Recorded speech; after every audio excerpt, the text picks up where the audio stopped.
Should we bring the mushroom back? I made him hold the Zoom recorder. I thought it was kind of cute. I was like, this is he's a good little decoration. He is. And that's all you ever be. What should we, you're just a decoration. Yeah, you're just a fucking decoration. You're decoration. You're not gonna go to school. You don't even know what food tastes like. You ever have water? You can't have water. It will ruin your fabric. Yeah. Piece of shit. Decoration looking at.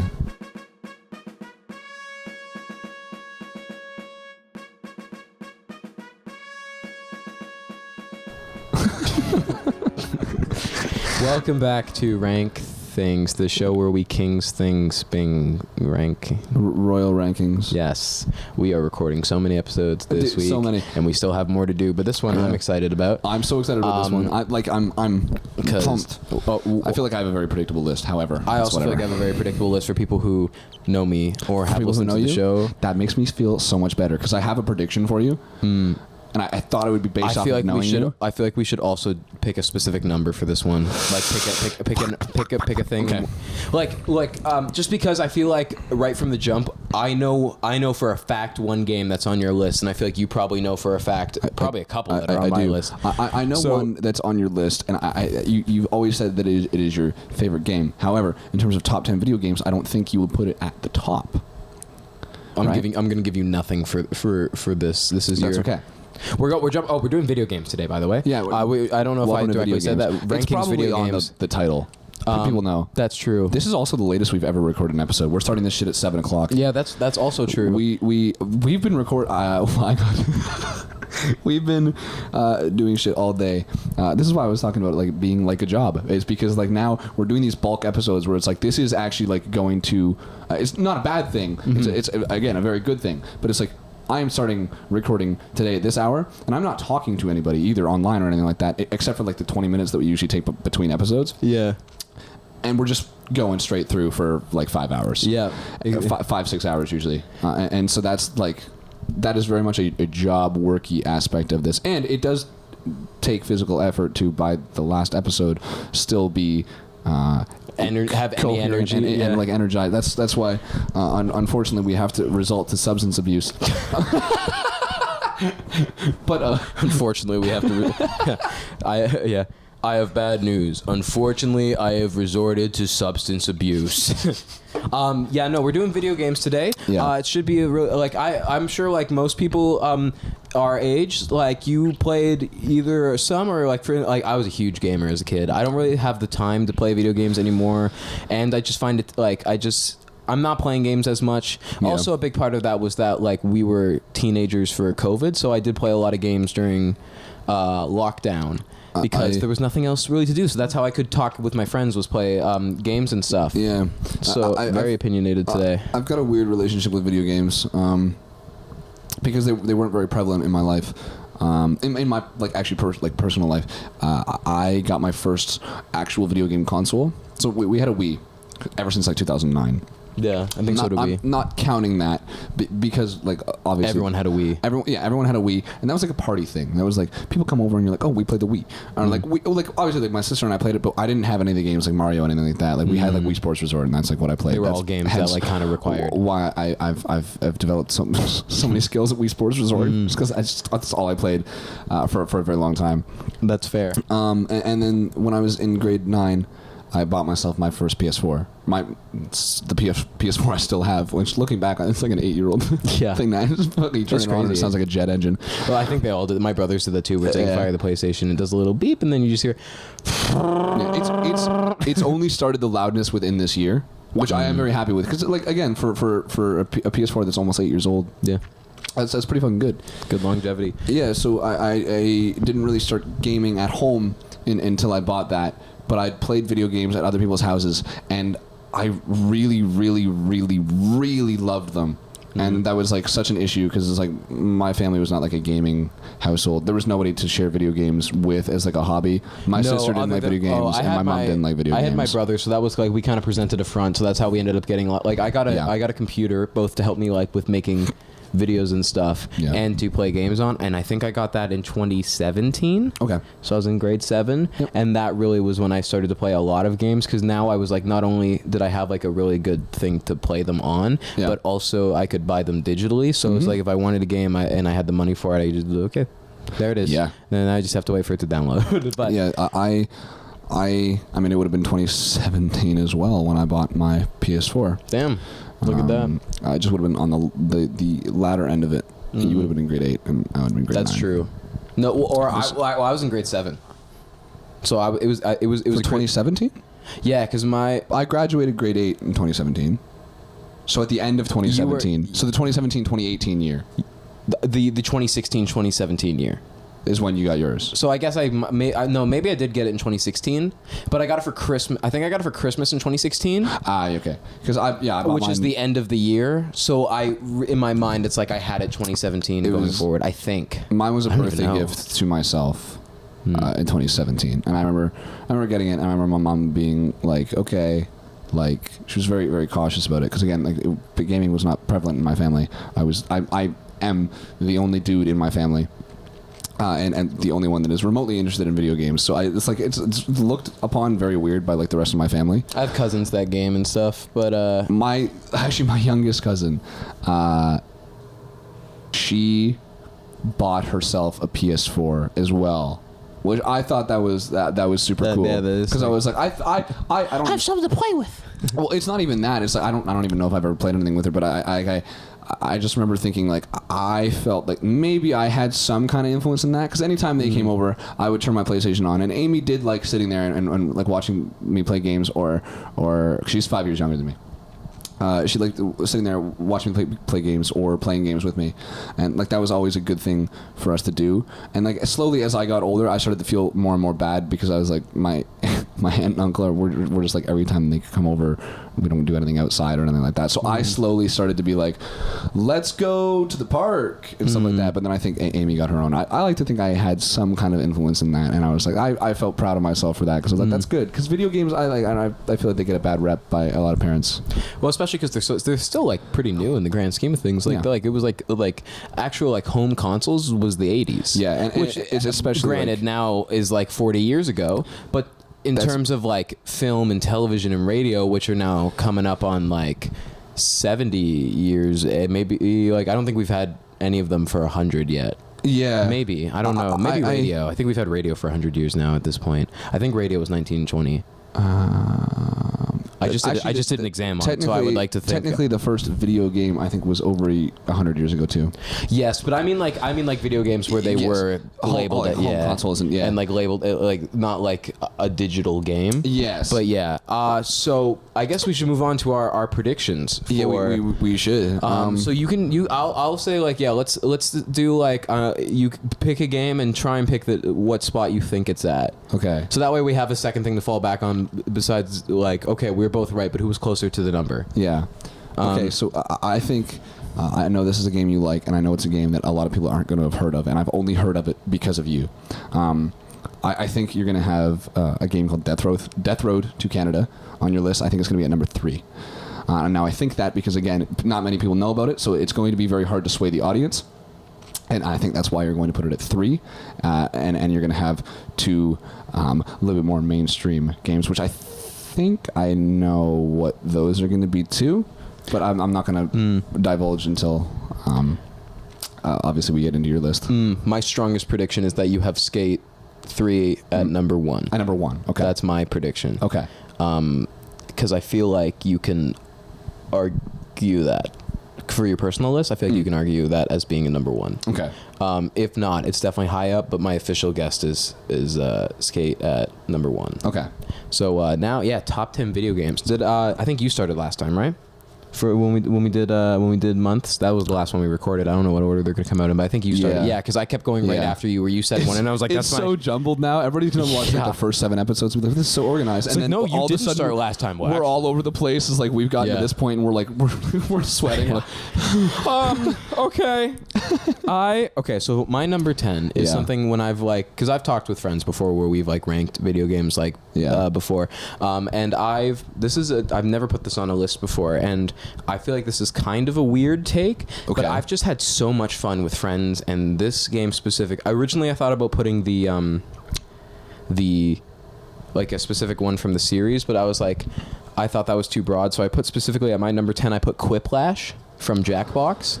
So I would have put the Jackbox Party Pack that has, I think it's Quiplash 2, and it's got like the murder trivia and the T-shirt one and the faker. That's probably the best pack. But I was like, I'm gonna specifically say Quiplash because I don't know if. I thought it would seem kind of clunky if it was like Jackbox Party Pack 3 or it's like 3 or 4. I think that one is. I think 3 and 4 were the best ones just in general, like kind of in that middle range. I think they got kind of oversaturated by the end, and like the first ones were very I haven't played new.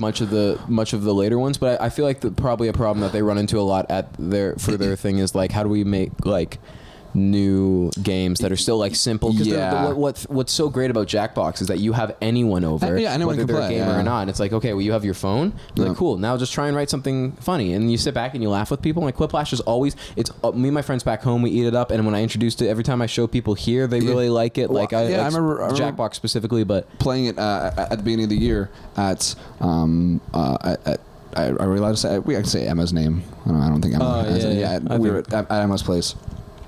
I remember playing it at the very beginning of the year. That was a great night. I had a great time just because of that. Like we had a great time playing Quiplash. All these people that I hadn't seen in like all summer. It's just so casual. So super nice. Yeah, it really is. And you can play with a lot of people, which not a lot of games have. They normally like cap out at like 4. 4, yeah. So which I understand why. Like not all. Yeah, but Quiplash you can play with like 40. Yeah.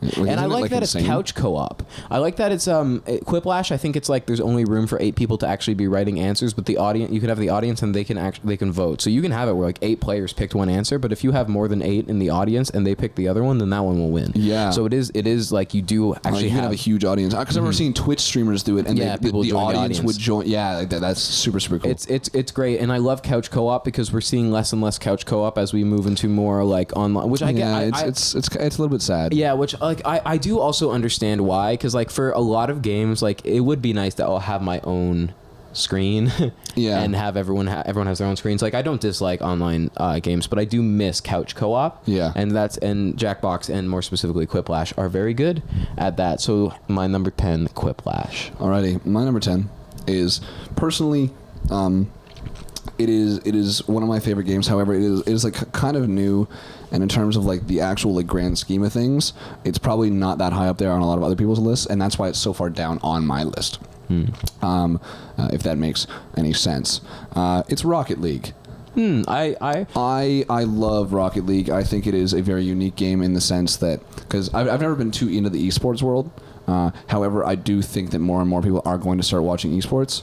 It's never been my thing, but I do think that that's becoming more and more popular. And I think if there was one that was going to be popular amongst the masses, Rocket League is the easiest one, because it's very similar to why soccer is the most popular sport. It is the most simple sport, right? Whereas like Rocket League is a very simple video game to watch. It is ball in net with car. Yes. So it's like I feel like if that was ever to like I feel like it's just such a simple game, and so cool to play competitively. That's like one of the only games that I can play competitively and be like, this is really fun. Yeah, me and my friends used to play Rocket League a lot when COVID was first starting, and when like our school was online, when they were trying to find things to run. I think they did a Rocket League tournament that we just entered just for like shits and giggles. Yeah.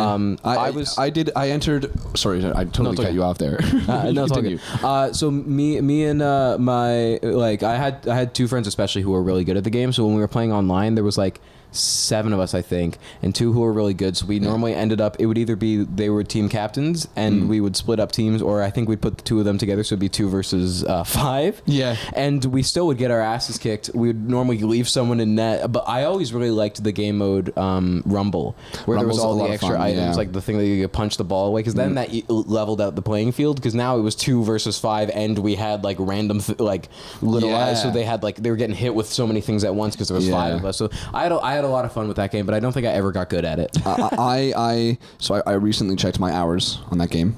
I can talk about Rainbow Six Siege as well, because I wanted to put it on my list, but again, it was one of the things where I was like, I don't think this is a top 10 video game. It's one of my top 10 favorites. I don't think I don't think it is a top 10 video game in terms of like ones that I've played and like actually think that I enjoy to that level. So it was like I out of Rocket League and Siege, Rocket League was definitely the clear winner because it's so unique. Siege is just a shooter. It's just another shooter. It's a little bit more tactical, but anyways, I checked the hours for both of those games, and I have close to 1,000 hours in Siege, which I didn't think I would have, and I have close to 1,000 hours in Rocket League, which is fucking mind-boggling to me because I had no idea. But keep in mind, because I've checked my hours on games, and I wasn't gonna say mine, and I don't remember them, so I can't right now anyway. But I wasn't gonna put them down because a big thing with times on like especially like Steam is that it's just all the hours the game's been running, and there's a lot of games where like I've. Especially some that where like I paused it and I went away to go do something. Yeah. And sometimes I went away to go do something overnight and I didn't like pick it up till the next day. So that meant like sometimes it would run for just like 24 hours where it was just open but not being played. But it's just like that added 24 hours to my time playing this game. Yeah. So my actual stats for the game, like in terms of games being played, and now Rocket League is an especially a scary one when you consider that a game really doesn't go over like 5-10 minutes. Yeah. I've got 13 days. Oh. Yeah, in actual just playtime. I wonder what that's I have not even the that's game not bad, being probably, open. So that's like a over lot. The course of like years, you know, like especially like you got to keep in mind like the pandemic. Like there's, I played so many. I played a lot of Rocket League. We played a lot at the start, and it's like we just played a lot of games because it was just like there was like part of the pandemic where like you couldn't leave your house. There was nowhere else. There was nowhere to go. There was nothing to do. And like so we played games online, and I would buy more games because it was just like I was at home. With nothing to do, so like I'll sink some hours into this like story game. 100%. Rocket League I think is a great pick. My number 9 is a little bit of a weird one. Okay. When I was in I think grade 10, I've always liked retro consoles. Yes. So I bought a GameCube in grade 10. Cool. And I got 2 games with it because they had it, and they're like, we'll throw this in. Well, like the price went up a bit, but like we'll throw these in with you. I got Mario Party 6, just whatever. I only have 2 controllers. I think I've played it like once, and I also got Luigi's Mansion because when I was a kid, I always loved like Luigi was my favorite. So I always like I've seen and heard about that game. So that was for like my younger self. I was like, I'll play this game because I heard it was really short too, and it is really short. It's a great time. You can probably finish it in an afternoon if you wanted to, but like probably like just like 2-3 days you've finished the game depending on how long you play for and how much of the stuff you want to do. But it's such a fun game. You're Luigi. You're a Ghostbuster. You collect money throughout from just like interacting with things and stuff. Like you have like a little vacuum. You're sucking up ghosts. You're trying to save Mario is the thing, and it was a launch title for the GameCube too, which I thought was super interesting. It was the like the day one game that Nintendo put out. I've definitely like and I've it was heard super controversial because everyone was like you're launching with a Luigi game. Yeah, that is kind of controversial. We hadn't like the only. Like we had, and you got to keep in mind, like 3D games were still kind of new. I think at the time. Like I think this is where we start to see PlayStation and Xbox. Like I don't think they started the same year as the GameCube, but I think they were around that time. I do know that like Luigi's Mansion now is very much a favorite. It's people love that game. I remember. Is there a second one? I feel there's like 3. There's okay. So there's a second one that I was actually the first one I played because I got that, and I think the second one came out in 2013. So I think I got that for my birthday in grade 3. Oh, cool. And that was for the 3DS. I played that one. It's okay. Yeah. I don't like it as much as the first one. The first one still kind of has like a very like not that it's actually scary, but it's less bright and colorful and like Nintendo-y about it. Less Mario-y. I feel like Mario was very And then the third one came out for the Switch, which I think I also got as a Christmas gift, just because they're like I don't play that much video games anymore, but it was like you have the other 2. Here's the third one, which was super nice. I played that one. I had a lot of fun with it, but for some reason I just didn't finish it. But I also think that's just like a circumstance of just like I don't have time to play video games anymore.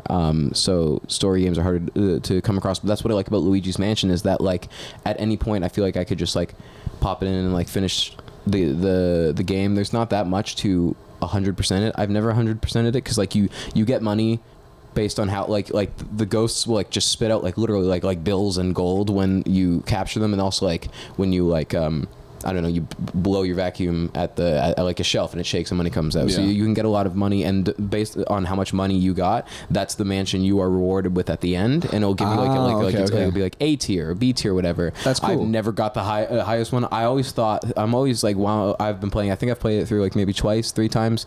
And every time I'm like, I got so much gold that time. No, I didn't. I think I haven't gotten above like a C of like Oh what my it God. Yeah, no, you need a lot. Like you really need to like you need to do really well so that way like I think it's like also like if you're capturing a ghost and it breaks away and you get it again, then it gives you less money than it would have if you just got it in one go. Oh, okay, yeah. But it's just such a fun time. It's good just like cuz it doesn't require you to pay attention too much, and the gameplay loop is like it's just fun. Go to a new area, explore it, capture some ghosts, fight a boss, go to a new area, and it's nice because it's short and sweet, and it's a really fun time. I've definitely watched gameplay of it. Like I 100% have.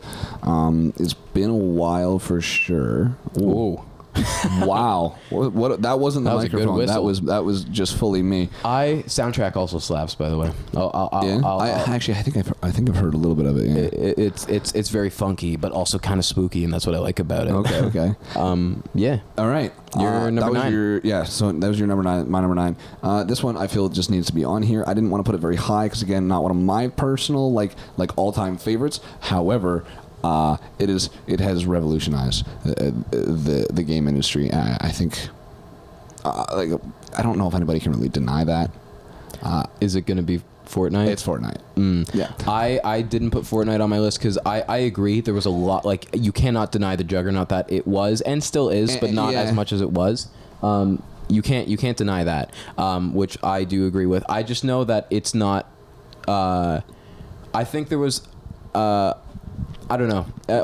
When I liked it, the I really bottom liked two it. were me really getting things out of my system, and being like, I need these on here. I get it. I'm glad you put it on your list because I didn't, but I do think it deserved to be in the discussion because you cannot deny the impact it has had. And whether it makes it to the final list or not, because I know that obviously like we tried to remain slightly unbiased while still being biased. Yeah. Like a lot of like when I wrote this list, I was like, I want my favorite games on here, but I also want them to be my favorite games that are also influential and like big in the game industry. Yeah, that's fair because my thought was because I think I probably will end up with a more biased list than yours is. But I figured yours would be, but you're much more cultured when it comes to video games. 100%. That's such a nice way of calling me a nerd.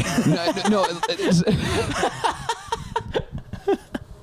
Yeah, I know. Yeah, you're right. All right, you're that's fair. I do think like it's not so much of how I am now for the long. Like I was a huge gamer as a kid. I was like because I grew up with, and I know a lot of people did, but I grew up with YouTube. I watched a lot of people play games. Yeah. My friends would come over, we'd play games. That was what I would do with my free time. I just like there's a lot of good stuff out there. How I think I laid out my list is that it's games that I like, but it's games that I like that I think other people would like if they played them.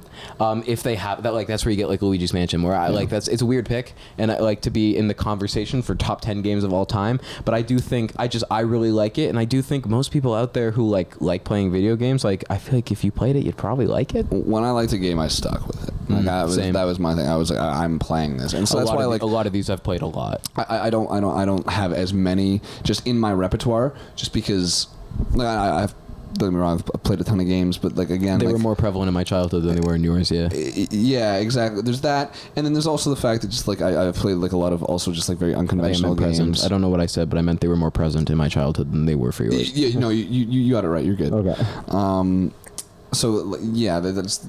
Anyways, basics of it, I felt Fortnite did need to be somewhere in the discussion. Whether it makes the list or not. Like, I really enjoyed the first 4 seasons. I think I played from I played like a game or two in season 1. I didn't actually start playing the game until season 2, and then I sort of like just like for whatever reason, because like you burn out whatever. And then when they did first like after the season 10 and they went to like okay we're at like chapter 2 season 1, I played that for a bit because they way simplified it. Because that was part of the thing that turned me off from the game is that like eventually there just got to be too many items and it was just all like there were so many metas and people got way too good at building. Yeah, so the building meta is something that like while it did change the industry and set Fortnite apart from all the rest of the battle royale games at the time, because I would argue that Fortnite did not start the battle royale craze. I would PUBG did. Yes, PUBG 100% started that.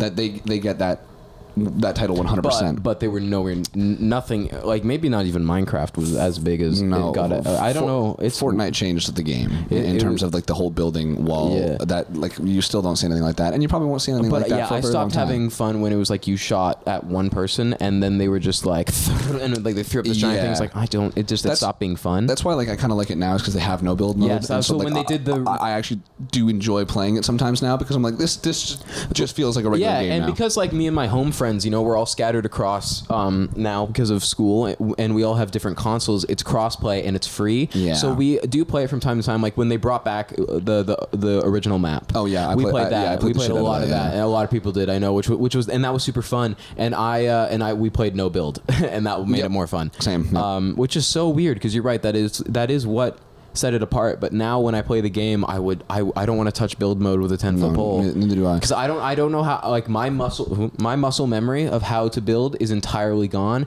and I can't relearn it in the game because I'm just gonna get my ass kicked. I never even really was good at it. Like I think at one point I could crank 90s, bro. I think at one point I think everyone at some point who played Fortnite at one point like they had it down. Yeah, exactly. But then everyone it was else never good. Though. Yeah, same. So especially as you leveled up and your lobbies got harder. Because you play PC. It did. Controller. Not initially though. I started when I started playing Fortnite. I didn't have a computer. I don't think. Oh, okay. I think because Fortnite kind of started kicking off 2017. 2016, 2017. Yeah, you're so right. maybe I did. Maybe I don't remember entirely if I did or not. I remember that I started playing it in season 4. Maybe I got my computer in 2018.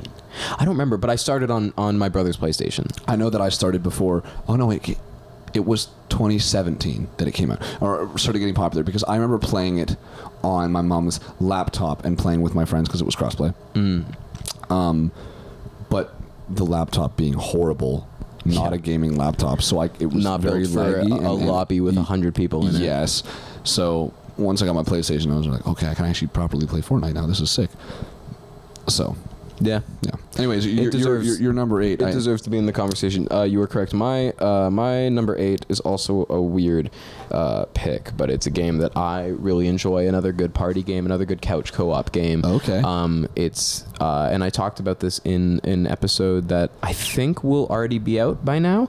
I have at my number 8, I have Rock Band, specifically Rock Band 3. Yes. I love Rock Band. For those of you who don't know, Rock Band is kind of like a game, but it's like karaoke, but also you have like a fake guitar, drums, Guitar and bass, Hero and guitar, or like Guitar Hero. It's like Guitar Hero with everything. Yes, and in Rock Band 3 there was also piano, which is much harder. And you can buy attachments for the drums, so they have like cymbals and more drums, so there's more to do. Oh, that's really cool. It's a great time. That was like when I would host parties back home. We would have like some nights where it was like either Jackbox or like we had Rock Band going, and everyone's just having a good time because it's like you're a lot less embarrassed about singing karaoke when there's other people just wailing on these plastic guitars and drums that are like it's just such a fun time. Everyone's singing along to the songs. It's a good atmosphere. I feel like you do feel kind of like when you get into a groove with it. Like I know it's a video game and you look stupid, but I feel like even if you're the one who's doing bass,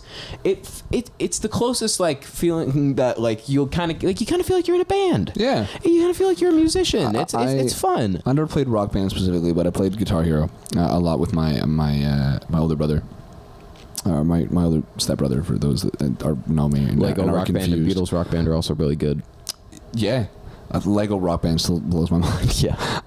So he and I would play Guitar Hero, and I remember that always being really fun. Like when I would go over to my dad's place, and I think my brother bought it and was like, yo, look what I got, and had also bought the guitar, and I was like, let's fucking go. So we played that shit for like 2 or 3 weekends straight.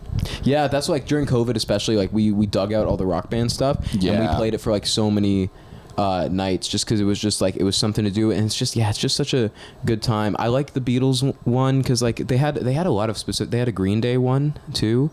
They did have Green Day game, a Green Day rock band, a Green Day specific rock band. They had a Beatles one, Green Day. I think there might have been another. I think there was a country one. How can they justify having the Beatles and Green Day? Well, you got to keep in mind this was like because the Beatles are the Beatles, and I think because Green Day was really huge around the time that I guess that would these make games sense. were coming out because the early 2000s. They were inescapable. I feel like Rock Band, like when it was first on the scene. But now they have they made Rock Band 4, and that was for like PlayStation 4 and Xbox One, and they haven't made one since. I don't think. They're still updated apparently, but yeah, and also like nowadays people are like, because like that was around the era of the Wii, and the Wii had a lot of accessories, so people were okay with buying accessories because it was new and exciting. But I feel like now it seems more daunting. Yeah, it's like, oh, I want to play this game, but then I gotta go out and buy the drums, I gotta buy the guitar, and but like if you already have it, then it's nice and easy. It's just always such a good time. If you can play Rock Band, you should go play Rock Band. Yeah. You also, in Rock Band 3, you can make custom characters, and there's a lot of options where I felt like when I made, like when me, my brother, and my cousins, we all made our characters, and I was like, I do feel like this looks like, if I was more of an adult and in a rock band. In a rock band, yeah. That's kind of what I would look like. It's fun because then like your characters are on stage. Because before they just had a bunch of preset characters and you could pick one, but this was the first time they let you customize. I think they let you put in a band name too that would like be on the drums. Oh, that's cool. But it was super cool. And the Beatles one and stuff, like for some of the songs, like it puts you in like their outfits change and like they look like the music videos and stuff. Like it's such a good time. That's adorable. I highly recommend. I do need to play some Rock Band. I got to get back into like Guitar Hero and stuff like that. I wanted to bring it down here, but it's so much to store. Yeah, but it's a lot to store. Yeah, but I'll see if maybe now that it's been a year, to see if there's a better spot for it. Yeah. Okay. You're number 8. My number 8. This is the first person shooter that I can remember playing. And so it's very influential in my life, and I think it's influential in a lot of people's lives as well. And quite. It's a series that I feel is, while not necessarily like, it's not slept on immensely. I think it's slept on a little bit still. And I did pick a specific game from it just because of this. Halo 3 ODST. Oh, Halo. Okay. ODST? ODST. I've never... Halo 3, you said? Yeah. What is the ODST part of it? I honestly don't know. I just remember that was the game. That I think there is a difference between Halo 3 and ODST. However, I remember playing it at my friend's place for the first time, and I also remember like any time like Halo 4 was also really, really good.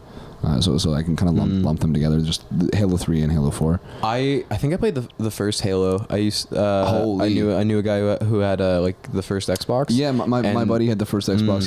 He's played through every single Halo game. Really? Yeah. I have a shooter on mine too. That was the first one that I really got into, and I never really got into Halo. Yeah. But I also just think it was like, if you were already playing, like I thought for a second, I thought you were going to say Battlefield. That was going to be my guess. I love the Battlefield games. I've never played them. I feel like you're everyone is kind of locked into the ones that like I don't think many people played all of them. I feel like people would stick to one. So like if you played Halo, you wouldn't go near like your Battlefields and stuff because it's like I already like they all kind of scratch the same itch, which I understand. Yeah. Halo, I also ones that deserves to be talked about because a lot of people love Halo. Because I ended up like getting a PlayStation, Halo was not one that I ever had on my own console. Yes. So it's like Halo would be something that I played when I either went to my dad's place and I could play it on my brother's 360 with him, or it would be something that I would play just at a friend's place, stuff like that. But I've got so many good memories of playing the Halo franchise all over at different people's places. And it's like, again, I had to put it on there. I have played all 3, so like I was a Halo fan, I was a Battlefield fan, which extremely controversial. I think the best Battlefield is Battlefield, or the best. Okay, I don't think it's the best Battlefield. However, I think Battlefield 5 is extremely slept on. Is that the one that came out like a couple years ago? That's no, it's the World War II one. Everybody thought that Battlefield 5 was horrid. I don't know why they thought that. I think it is genuinely one of the best, if not the best, World War II shooter that has ever come out.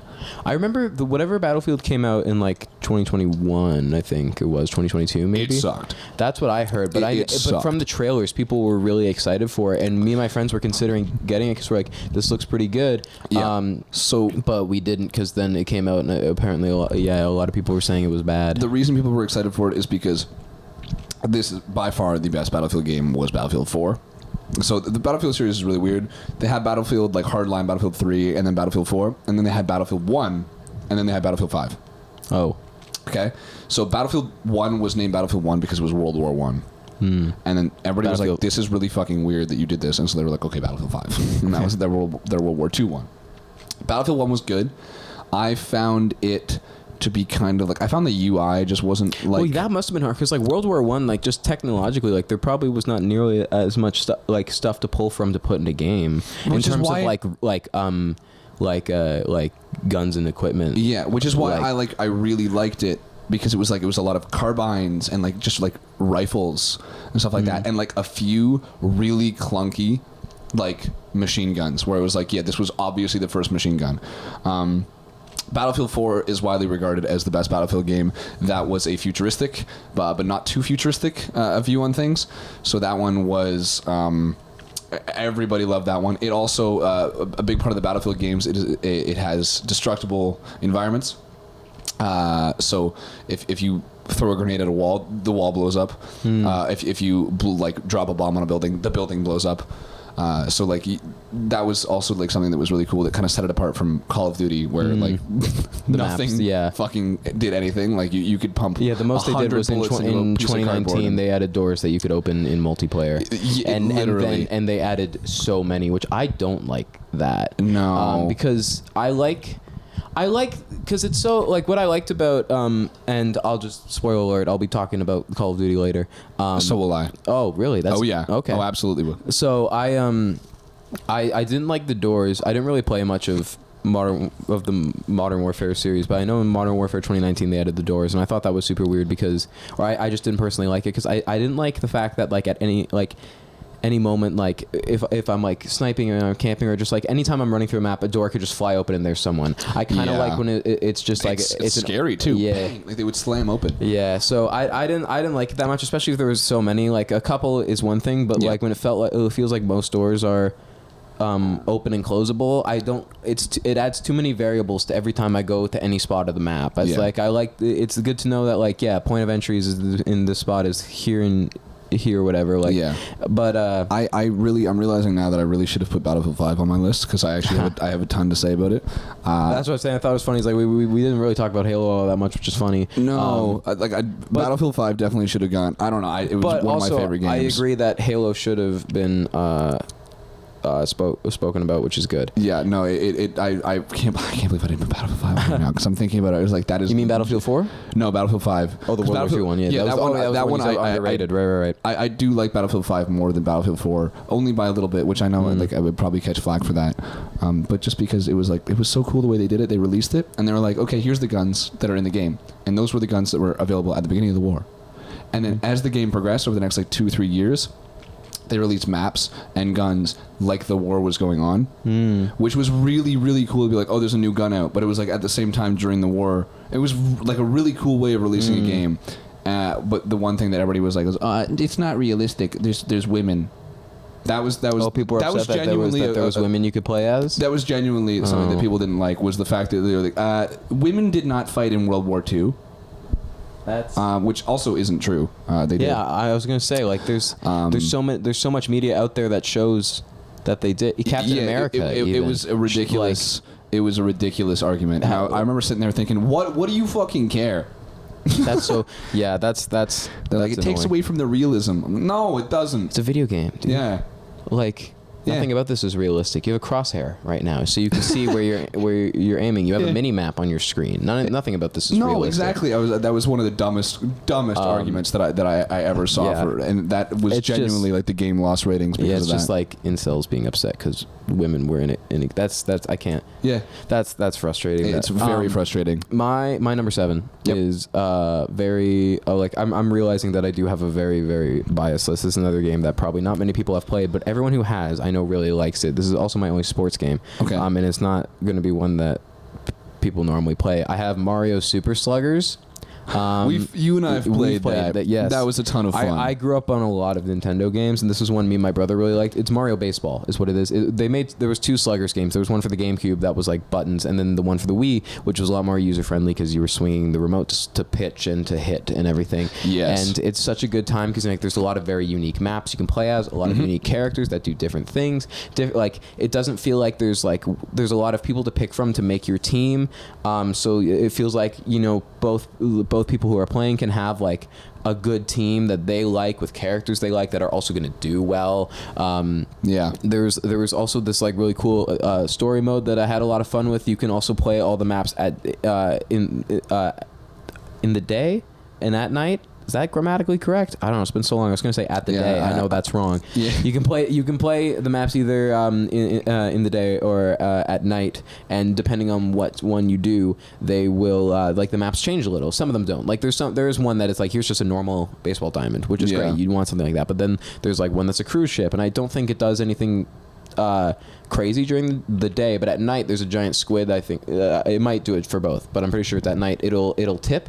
And at night there's Bowser Jr.'s castle in the day, and at night it becomes Bowser's castle. And then there's also a Luigi's Mansion map that's only accessible if you're playing it, not like playing it at night in the real world. You can go and there's a big sun thing in the top, and you click it, and then it becomes night, and then you can play that map, which is really cool. It's such a fun game. I'm always down for Super Sluggers. I had a lot of fun when we were playing that. Yeah, that was so good. Oh my god, so much fun. I just feel bad when people, because I've played it for years, I feel bad when people don't pick it up, because then like I feel bad because it's all like muscle memory for me, just like and I know how, like, I've played it so much that I know how like the game works and what things will decide to do what. But it is very new player friendly. Yes, because it is like hit, swing your bat, throw your ball, whatever. Like it's very, very simple that way, but it's such a good time. Yeah, no, I had a lot of fun when we played it. Another good couch co-op. Like, and it was one of the ones where I was like, this is such a good like little party game, or like just like having a friend over. Couch co-op games I think are so important. Yeah, I think they're so important to have a game where like you're playing with friends, and it's not like, here's the game that you would play normally, but now the screen's cut in half. So, and I don't mind split screen. No, neither do I. But like sometimes it's nice to have games that like it's like, this game was made to be like, you can play it by yourself, but this game was made to be played with people in the room you're in. Yeah, it's very, very cool that way. So I concur. You're number 8, right? 7? 7, yes. So this is when I said I was going to talk about Call of Duty. Personally, my favorite COD of all of them is Call of Duty Modern Warfare 2019. Well, it was like the best performing one in a while, like, across the board. I personally think it was fucking groundbreaking. I honestly, before they released that, I was like, yeah, Call of Duty's on its way out.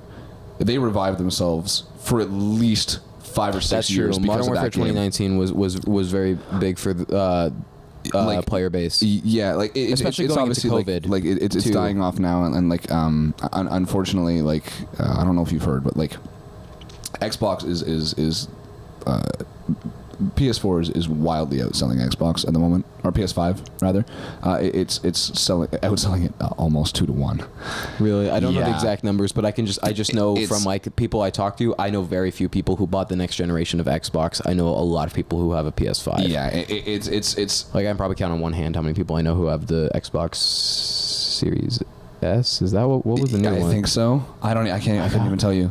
Yeah. So, but also just like I have all the games that are on PlayStation and Xbox I get on my computer, so I don't pay attention too much to like console stuff, just because I don't need to know that. Yeah. Most of them, like if it's the only ones that typically Sony exclusives, although they've started to come out on PC, like Spider-Man and Last of Us and stuff has started to become, but that's fairly recent. Yeah, that's the like I believe Activision has deals with Xbox. I believe where it's not. Isn't Activision owned by Microsoft now? I think so. I think so. I think that they like release things either earlier, because like. Anyways, that's been a thing for a while, where DLCs would come out. Activision is owned by Microsoft, because there was a huge controversy, because people were like, oh my god, are they going to isolate Modern Warfare or like Call of Duty games to Xbox? But anyways, because of all this going on with Xbox, I don't think can actually afford to have its own games anymore. Like like they're like actually. It was horrible. My esports teacher was talking about it. Doesn't that sound weird to say? Yeah, my esports teacher. But he was talking about the fact that like they're not going to be able to have exclusives on Xbox very soon, because they're actively it's a drain of money at this point. Damn. Yeah, which is wild to me, because like Sony's got some pretty good exclusives in my personal opinion. Yes, so does but like Microsoft has bought a lot. They own Bethesda now. They own I think they own Activision. They do have like, and their Game Pass I heard was doing a lot. Yeah, and their Game Pass is interesting. better now. I think they've revamped it so that it's better. That's good. But again, I think I do think Call of Duty is more or less on its way out. It does seem that because like I was a big zombies guy. Yes. And so I played a lot of the Treyarch games. So I normally when I bought a COD, I don't think I think I own for the 360 like Modern Warfare 2 and 3, but I never really played them because when I would like boot up Call of Duty, I was either playing. I never started playing multiplayer until me and my friends bought Cold War in the during when that came out. I played Modern Warfare 3, the original one, but I played it on the Wii. Oh, so I never played. Yeah, isn't that fucking wild? Yeah. So I never played it online. Because I don't even know if it had that kind of functionality on the Wii, but I played through the story a ton of fucking times, and that was like what got me into Call of Duty. And then I remember seeing Advanced Warfare and Infinite Warfare come out, and the entire world just go, "These suck." Yeah, a lot of people bad there, but you know what like bad. What's the word? Not like the reaction was not great to either of those. I think the Infinite Warfare. Reception. Yeah, that's it. The Infinite Reception. That was the word I was looking for. Infinite Warfare. I think was for a little bit the announcement trailer. I think it was the most disliked YouTube video for a little bit. Yeah. Which is weird because you know what? I actually really like Infinite Warfare Zombies. I didn't mind Advanced or Infinite Warfare just in general when I played them. They didn't feel like Call of Duty games anymore. They felt like Titanfall. That's what it Never felt like. played it, but I know I've played the COD game, so I can imagine what it's like. Because I get what you're saying, where they that's when they went really futuristic. But also at the same time, looking back, I don't know what else they could have done because I feel like people would have got bored if they just. And I think they needed that time to then to get away from it, so that way we could go back to it. We're doing Modern Warfare again, and they really did kill it with Modern Warfare 2019, and that is why it is 100% my favorite Call of Duty game, and I have so much love for that game because my friends and I played it so much. That was also right before COVID that it came out. Yes, that's so interesting. I grinded it the fuck out. I remember the November right before COVID happened, that being when the game released, and I remember being at a buddy's place and all of us playing split screen for what I think is probably the last time I've played split screen with anybody because the world shut down and then all of a sudden I was an adult when it opened back up, and so. That's super interesting because when in November 2020 it was when Cold War came out, and I was going to buy it regardless because of zombies, but I got some of my friends to play the demo, like the whatever it was, not the demo, but like the whatever it is where it's like the beta. I had that. Like, it was like a demo. We played a couple of multiplayer matches for free, and a lot of them really liked it. And at first everyone was playing it because we'll play zombies together, but then we started playing multiplayer, and Cold War's not the one on my list. That's why I keep talking about it. Yeah. But I didn't like Cold War. I thought much. Hot take, Cold War second best campaign. I think I did hear it was good. I felt kind of in the minority, at least when it came out, being like I don't like this one. I felt like I was in okay, so that's fair because the movement was from last. Like it was not updated because they were working on. I don't remember the exact ins and outs of it, but it was something like because Modern Warfare. For whatever reason they didn't use that engine. Like they started building it on a different engine because I don't think the Modern Warfare one was out yet. I think now they're all using that one. We'll find out because the next COD that comes out this year is going to be whatever with the next Black Ops or the next one by Treyarch. It's just I think they kind of overstress themselves trying to make a game a year. Yeah, that's why it's very much like Drake, where Drake releases an album a year, and you're like, yeah, this is okay, but if you took like 2 or 3 years, you could probably come out with a really good album, dude. Yeah, I liked Cold War. I thought they really did a lot because like the zombies community was like it still is bleeding out of like people who play Call of Duty Zombies. It's nowhere near how big it was around like Black Ops 3. It is really sad. But the Cold War, I really liked how it like revamped zombies because it felt way more of what I actually wanted. But they did a lot to make it fresh and new. I was a big fan of Cold War Zombies. They only had 4 maps for it. I didn't play the 4th one because by the time it came out, like the world was opening up again. Yeah. And so I wasn't in front of my computer. I really liked the launch map, and I really liked the 3rd one was super good. I did hear Zombies on that was much better, and people did actually really like Zombies. And I never played that, so I didn't talk much on it at the time. Again, I was just I didn't never get Cold War because I played it a few times. I played the demo where I got the free games, and I was like, this really isn't for me. It's not my thing. Yeah, and that's totally fair. That's why like I couldn't put in like I really like Cold War. I have a soft spot for for it, but I know a lot of it was nostalgia and circumstance. Yeah, and it embraced more of the, like, how they did Advanced Warfare, and it was like futuristic. It embraced more of the futuristic side of things again, just for a little bit. No, did it not? No, it didn't. No, I'm thinking of the wrong. I'm thinking of the wrong game. Yeah, it's called Black Ops Cold War. So actually, it took place in the 80s. Yes. Believe it or not. You're right. That's my bad. I was Black not. Ops 4 did that though. Yes, that's which what was I the was one thinking before. of. Black Ops 4. So they did. There was like Black Ops 1, and I think that was the Vietnam War, I think, maybe. And then Black Ops 2 was 2025. Yes. And then Black Ops 3 was even further in the future. And then Black Ops 4 was like a sequel to Black Ops 2 timeline-wise. Yeah. Even though it didn't have a campaign. But that one was like 2030, whatever, I think. 2040, maybe. You're right. I was So that might thinking be of what you're I was thinking. thinking of Black Ops 4. And then they brought it back. It was just it felt weird for me for Cold War. It was fair. just it just felt odd, when- and I was never much into the Black Ops games versus the regular Call of Duty games. Anyways, Versus, you mean the Modern Warfare? the Modern Warfare or like World at War. I love World at War is I Treyarch, loved World actually. at War. World at War is it was World at War, then they came out with Black Ops 1. Yes, but like World at War, I liked, and like again, like I guess like I qualify Advanced and Infinite Warfare under the same as Modern Warfare. They're the same company. There's three companies that Yeah. that do the CODs. The Modern Warfare franchise, which also is Infinite Warfare and Advanced Warfare. That's all Sledgehammer? Yep. Sledgehammer. No, Infinity Ward. Isn't that it? Oh.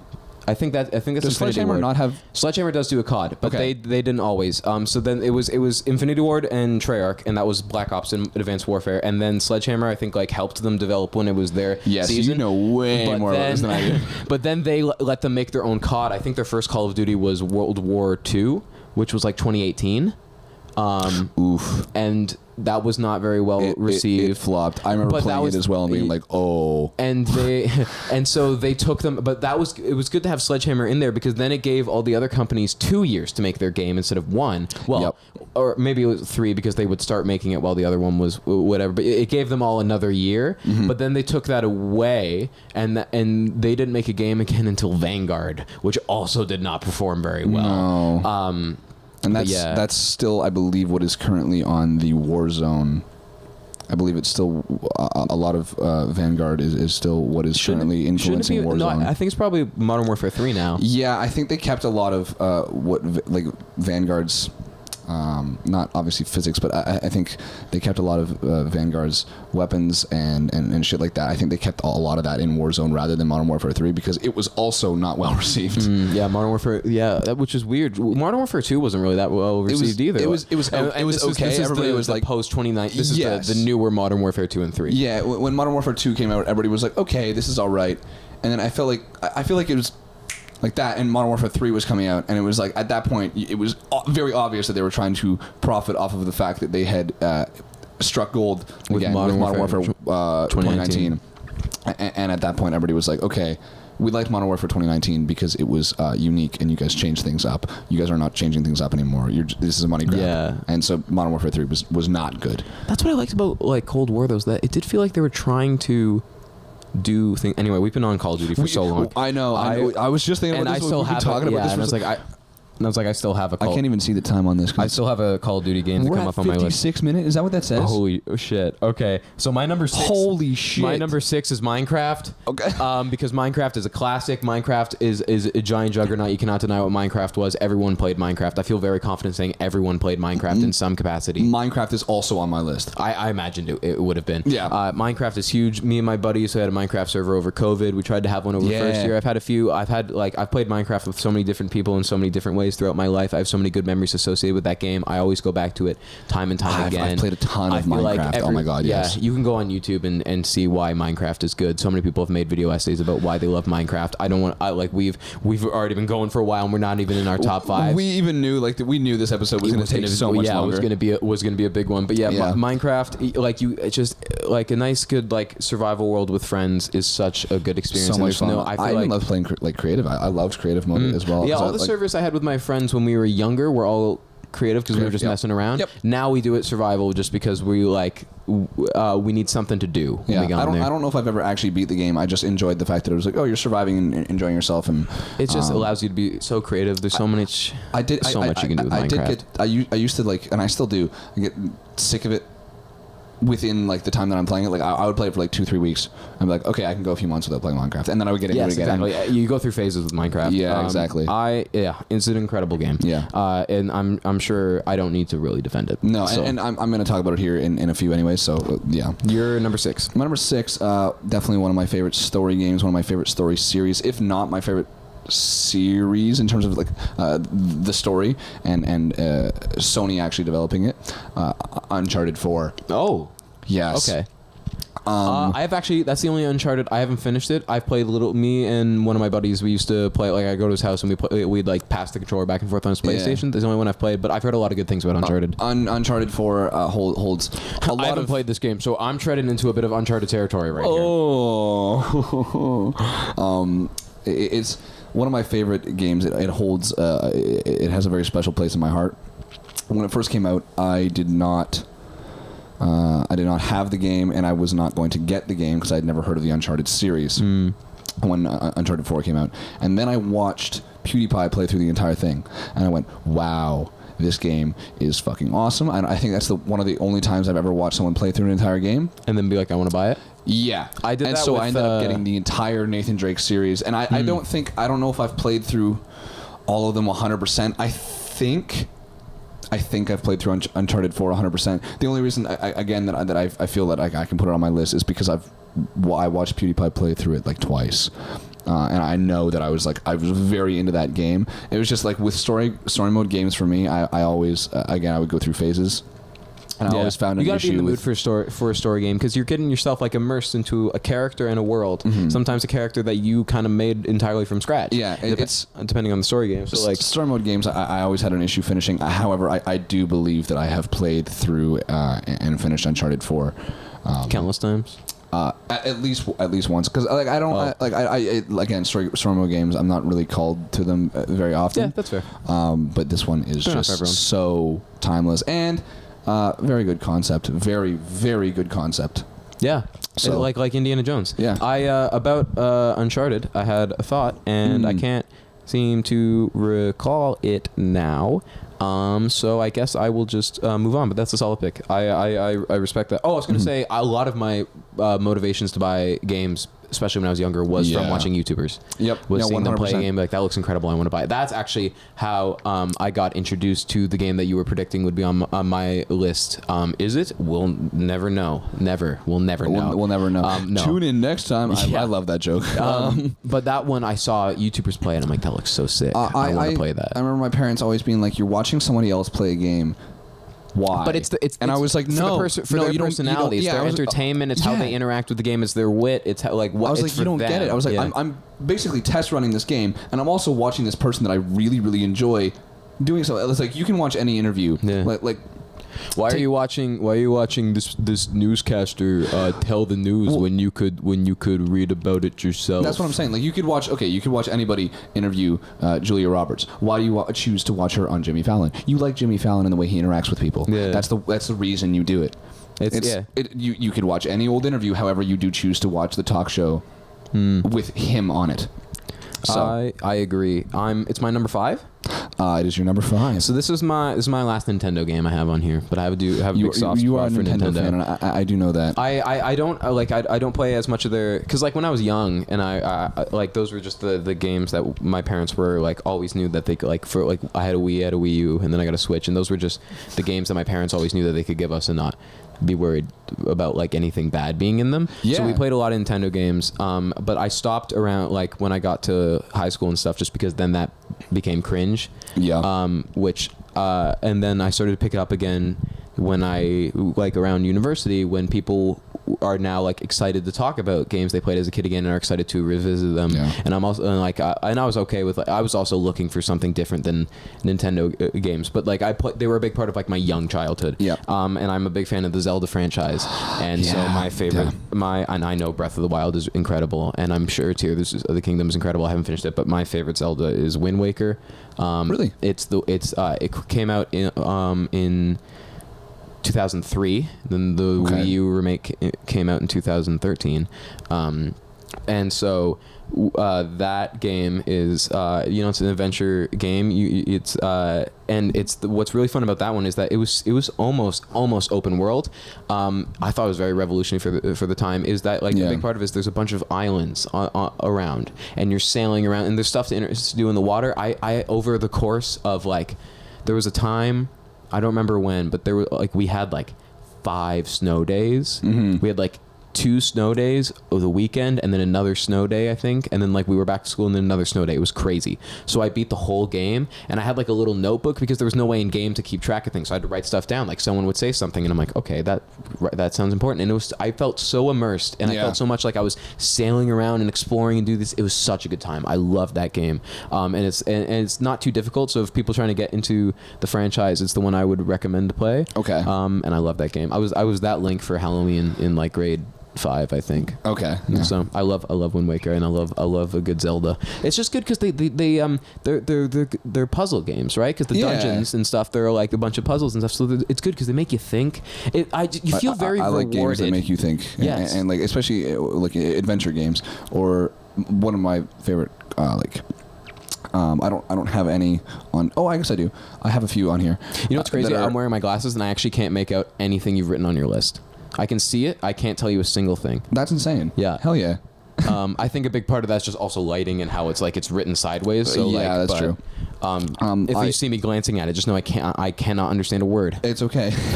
I love open world games. I think they're incredible. So do I. And when open world games when done also well. when open world games also include puzzles, I think that's incredible. That's why I do love Breath of the Wild, and I do understand that it is such an incredible game, and I do think it's such an incredible game. However, it's so different from the 3D Zeldas that had come before it that like I almost feel like it's unfair. Yeah. I feel like it's just like, because Breath of the Wild is what it is, it's just all the other ones lose by default. So I'm kind of like, I want to stick up for like, no, like this game is still really, really good. Mm-hmm. And it's like, I just feel like again, Breath of the Wild is incredible, but like it almost feels like it's not comparable to the other 3D Zeldas. Yeah. Because it's like, yes, they share a lot. Yeah. But they also don't. Yeah. It's like, it's this, Breath of the Wild has this giant open world that you can go anywhere and basically do anything that just wasn't possible in 2003. Yeah. But Wind Waker does a pretty damn good job at making like, sure, you can't just like, once you get the boat, it's not like you can just go. Yeah. But like, it's like got like Minecraft. There's progression, and there will come a point in the game like where before you're about to finish it, where you have like a good boat, and you can go check out all the islands and start to do all the things. Yeah, and like imagine how like revolutionary that was for 03. Yeah, like that's insane. It was the third 3D Zelda: Ocarina of Time, Majora's Mask, and then Wind Waker. Yeah. It was the third one. People hated it for the art style at first, but now it's hilarious. It's like very cartoony. It is so funny. But I love it because they're all so emotive and so expressive in that one. It's just such a good time. Yeah. You're number 5. My number 5. Again, we've talked about this already. Minecraft. Yeah. Minecraft is an essential. Needs to be on the list. Needs to be part of the discussion. And I feel very confident that it will be on here. It 100% will. So it's not like I have to do much convincing or talking about this. Everybody, even if you are not into video games, you've played Minecraft. I don't need to convince you. It is a legendary game. Yeah. Do you have a favorite mob in Minecraft? Because when I was a kid, it was always the pig. A favorite But that's also because pigs are my favorite animal. But I always like the pig. That's right, pigs are your favorite animal. I keep forgetting that. Yeah. I think I really liked when they added the cats, the ocelots. Oh yeah, the cats were nice. Did you see they just recently made it so there's more dog breeds now?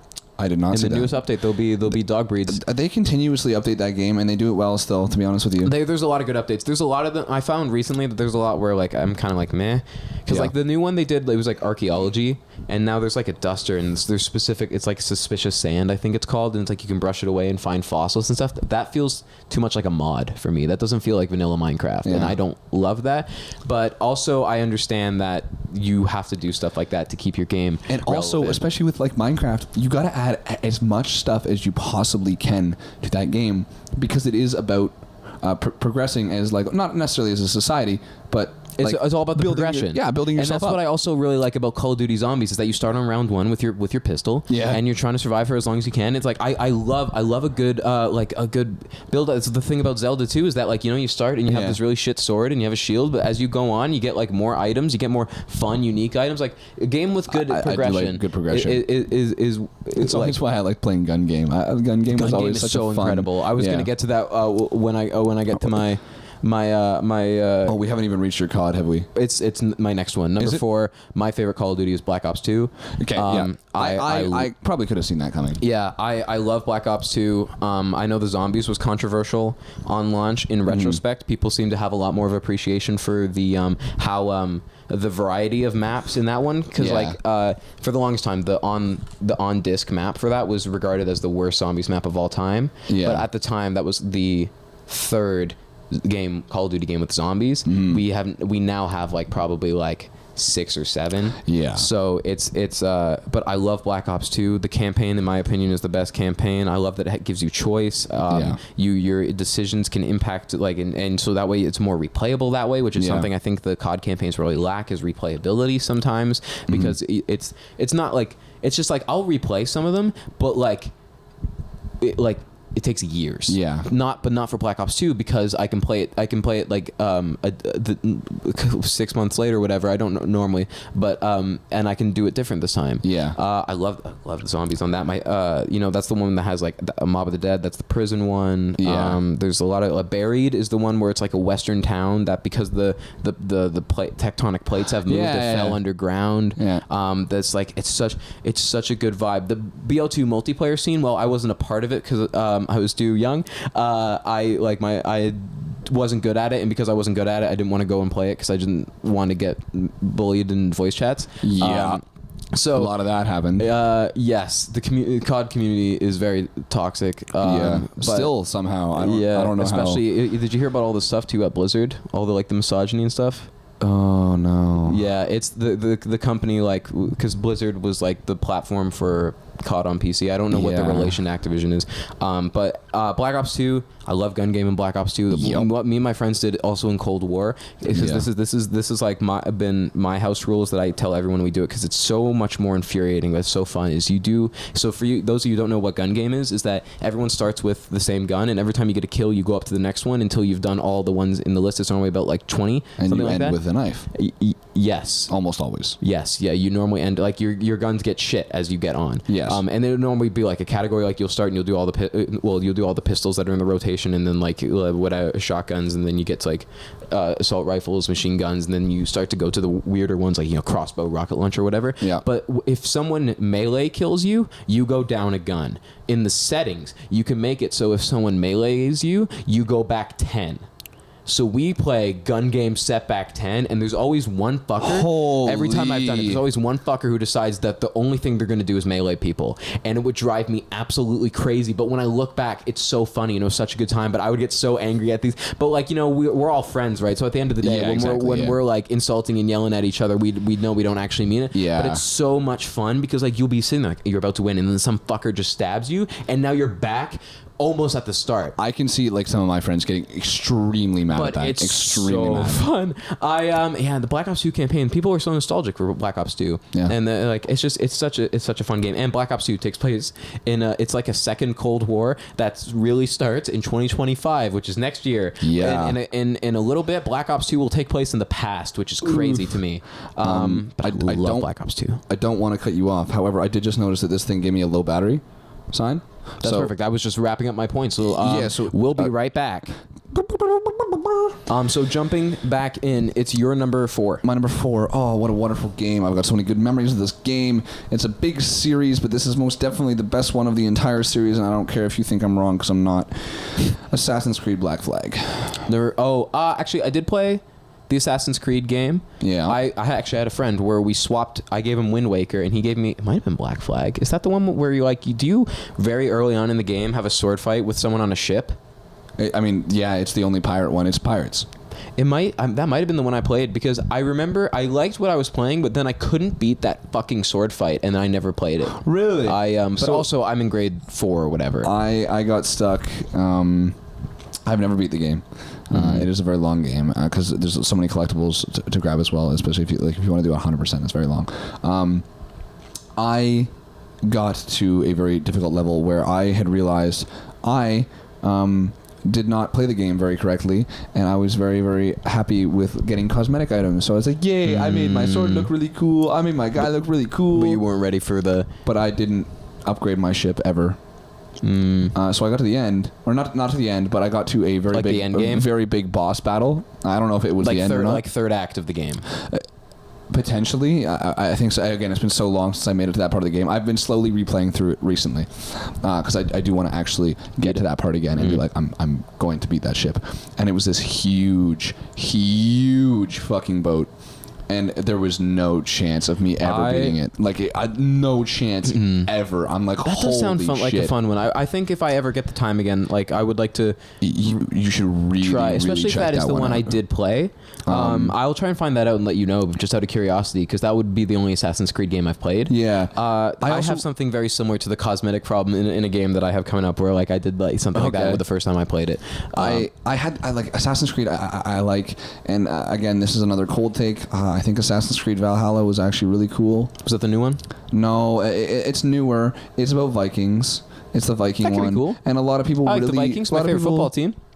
Yeah, there you go. A lot of people really hated on it because I don't really know why they hated on it. I think it was just because they changed up a few buttons.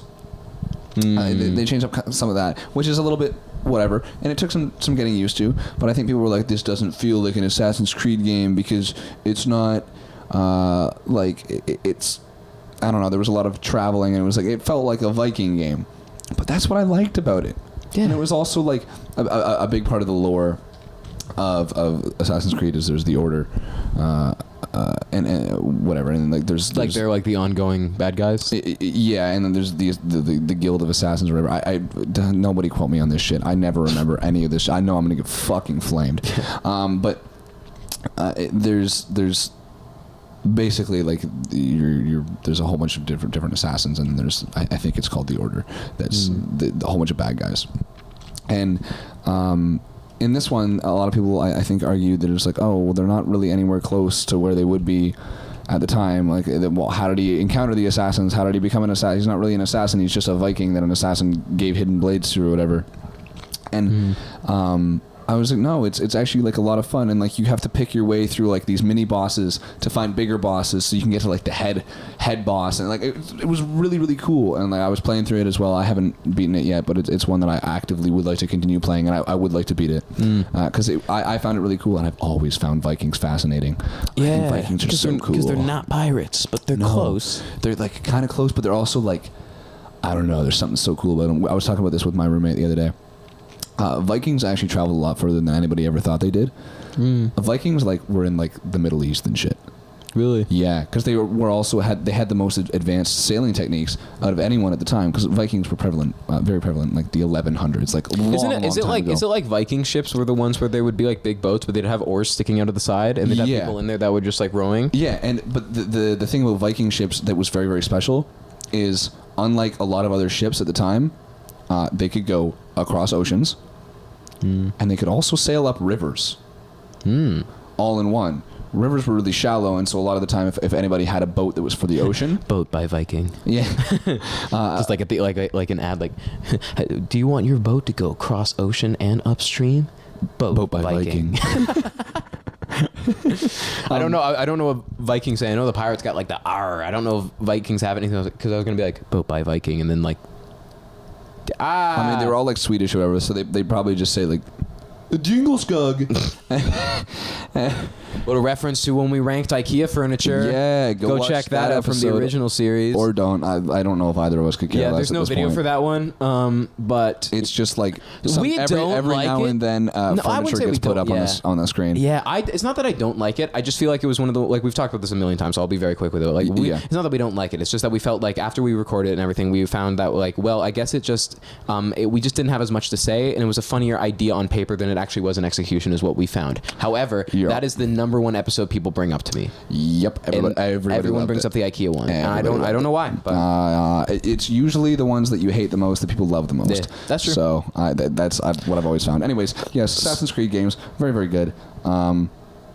That's a solid pick. Stop hating on the new ones, because everybody's hating on the new ones, and the new ones I think are probably pretty good. I feel like we've hit a lot of big franchises that do need to be on here, which is good. Yeah. Which brings me to my number 3, which I'm very excited to talk about. I love this game. So in 2020, I think it was the summer of 2021, going back to school for my senior year of high school. Yeah. I bought. It was whatever year was. I think it was like Batman's 80th birthday, so something like that. Yeah. So I bought all the Arkham games. Yeah. And I played Arkham Asylum, which is a really good game, nice, short and sweet. Yeah. And then I played Arkham City, which is my official number 3 pick. Is Batman Arkham City. Damn it. I could have sworn I could have sworn it was going to be Death Road. That's Death Road's higher up. Death Road's up there. I know it is. I know Death Road's on your list. So Batman Arkham City is the plot of that one is that it picks up right after the first one. So the asylum gets destroyed in the first one. So now what has happened is that the old runner of the asylum, who has been kind of manipulated by the big bad of the second one, Hugo Strange, has now sectored off an old part of Gotham where they just dump criminals, and that's the new prison is Arkham City. I do remember. I remember that one. This is like 2012 when this game came out. I didn't play it in 2012, but it was so good because it was like there was no like vehicles or stuff. You didn't need that to traverse, but you felt like Batman. You were in the city, and there was all the bad guys, and they brought back a lot of the cast from the animated series. So like we had oh god, I never forget his name, and now I'm forgetting his name, and I feel terrible. He passed away. Kevin Conroy as Batman, and Mark Hamill as Joker. I think Tara Strong as Harley Quinn. Also Nolan North, who does Richtofen in Zombies. He's done a lot of voices and stuff. He is the Penguin in that. One of my favorite iterations of the Penguin. I love his voice in that. I did play Arkham Origins. I liked it, even though that one was farmed out to a different company while Rocksteady was working on the ending of their trilogy, Arkham Knight, which I do also really like Arkham Knight. But in that summer, I played the first 3, and then I was just all Batmaned out, and so I had to take a break, and then I came back because I started Arkham Knight, and it's by far their biggest game because they took like 4 years to make it. Okay. I think Arkham City was actually 2011, and I think Arkham Knight was 2016.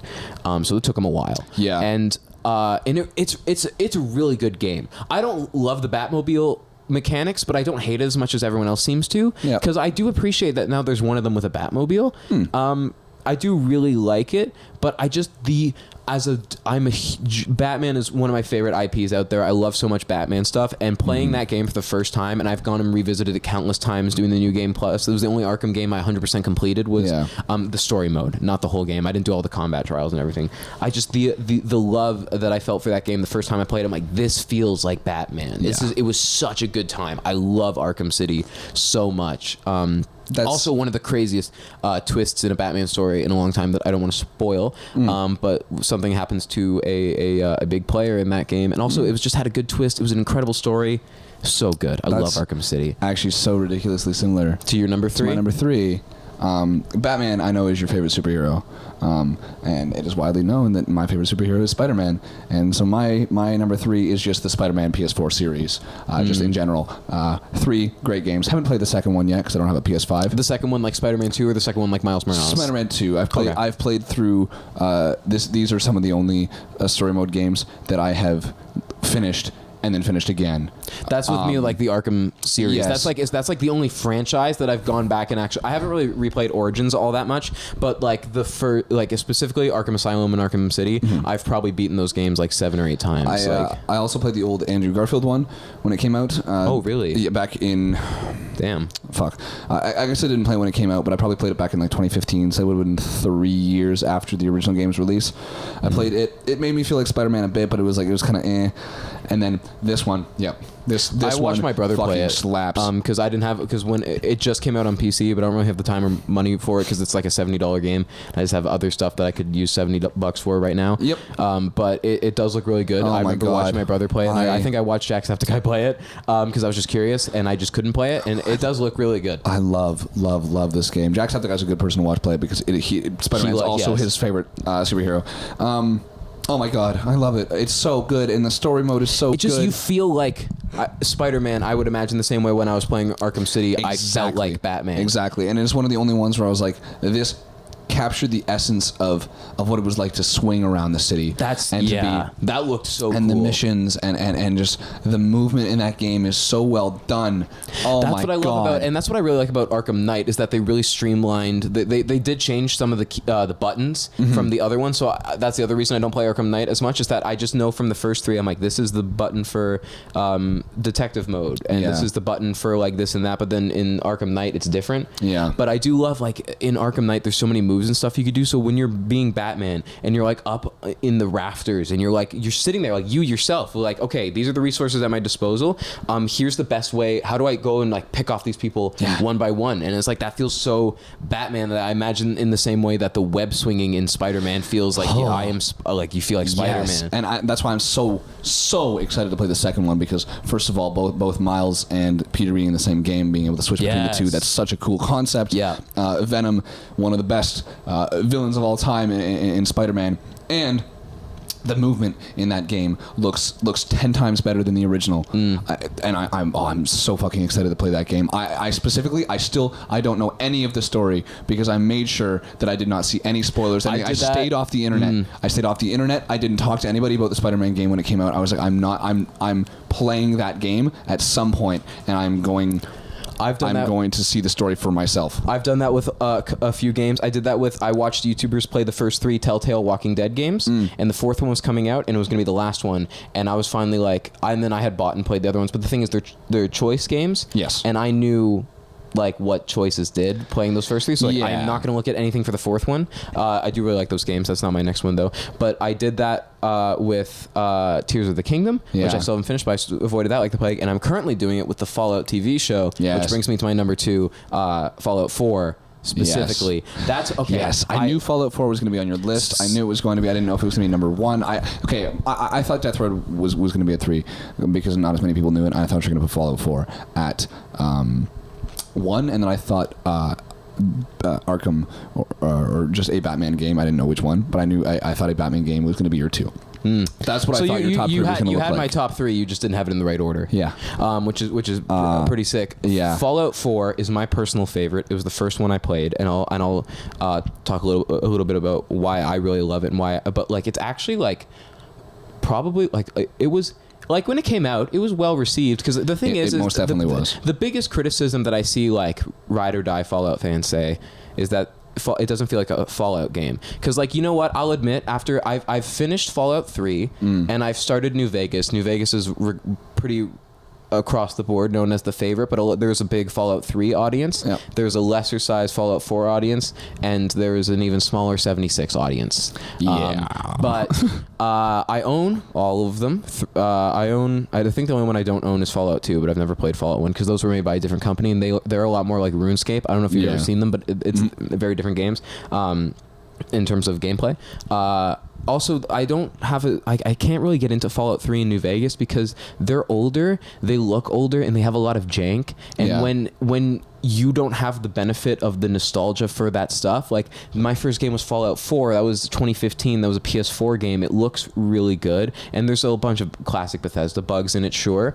But it's just like, it was hard for me to go from that to go back. So that's why I don't think they're bad at all. I can't get into them as easily because it wasn't my time, you know? But I respect them. I respect them a lot. What I love about Fallout 4 is that, like, people argue that the choices weren't as substantial as they were in past games, which is kind of fair, but I really liked the settlement system where you had a bunch of different places across the map where you could like build up a community. I love being able to customize things. Very, very cool. One of my favorite things. That was the game where I spent more time making my character look cool and picking weapons and stuff that I really liked. And I was constantly out of ammo and dying because I had no good stuff. The character creation in that game is very cool, very unique. I thought for Fallout 4 that was a very, very good idea. I remember being quite funny actually to kind of fuck around with. It was such a good idea, and I think a lot more games should do that. I know, actually, you know what? I'll talk about it later because we're gonna talk about a game on my list that does something similar.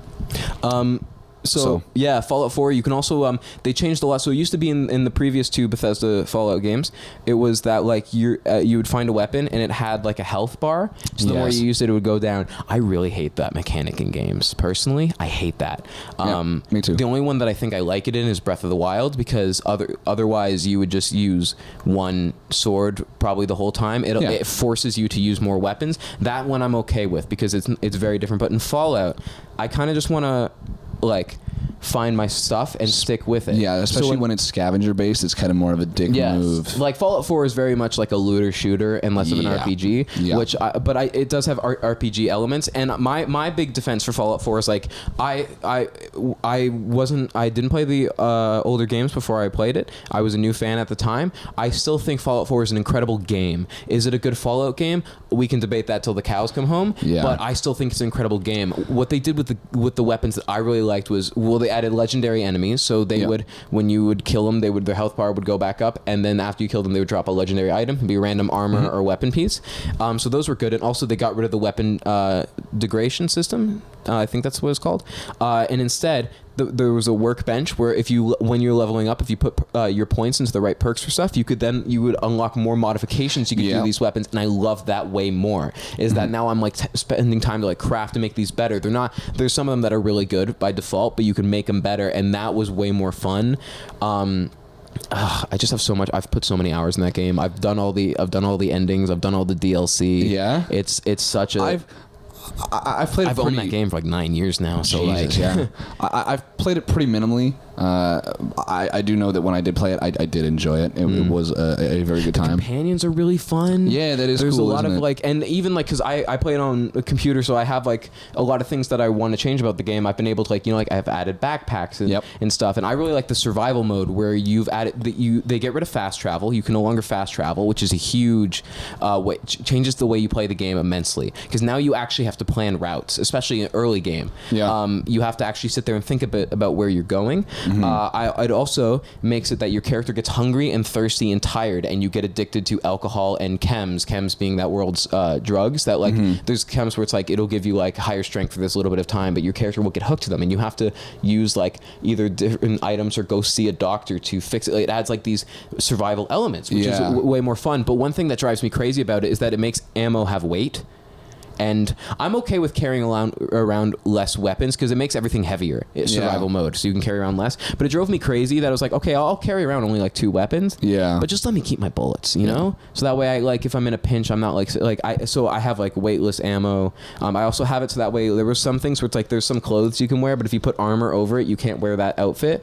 So I have that where it turns it off, and also you can turn armor pieces invisible. So that way I can have like really good armor, but then I make them invisible. So I'm just walking around in my character's like my character's fit that I really like, but I'm still getting all the perks for my armor. The stuff that doesn't make it cheaty just makes the game more convenient. Yes. I love Fallout. I love Fallout 4. It really is a cool game. I went as a vault dweller for a Halloween, and me and my cousin made a Pit Boy, and it's still sitting in my room at home. That's pretty fucking sick. It's super sick.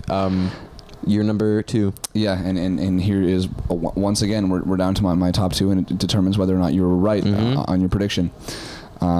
Do you think you were right on your prediction? No.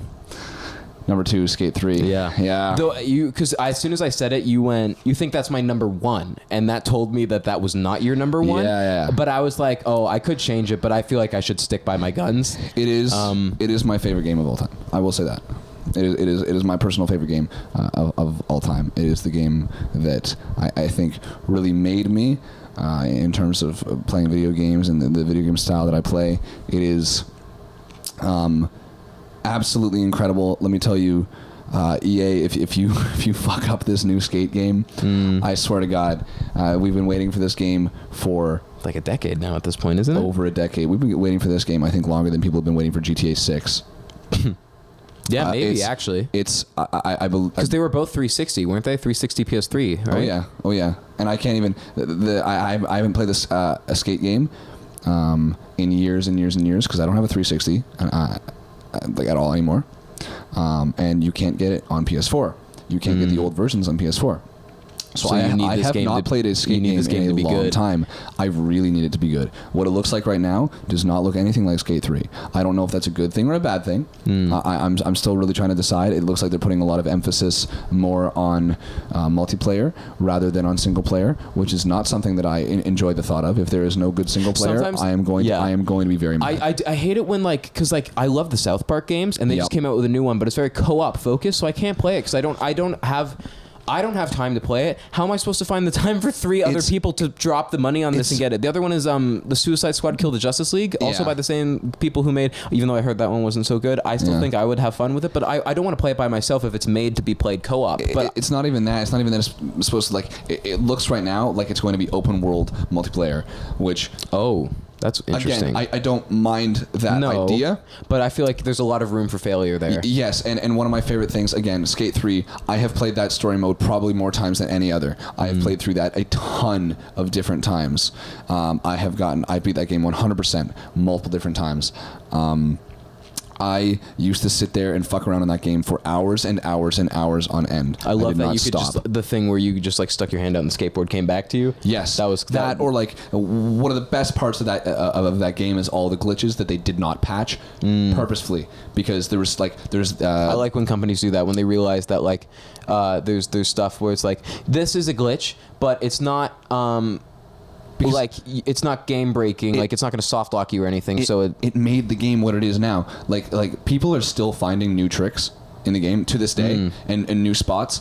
Like for instance, a really quick example of this, because I know that this episode is already so long. I'm so sorry.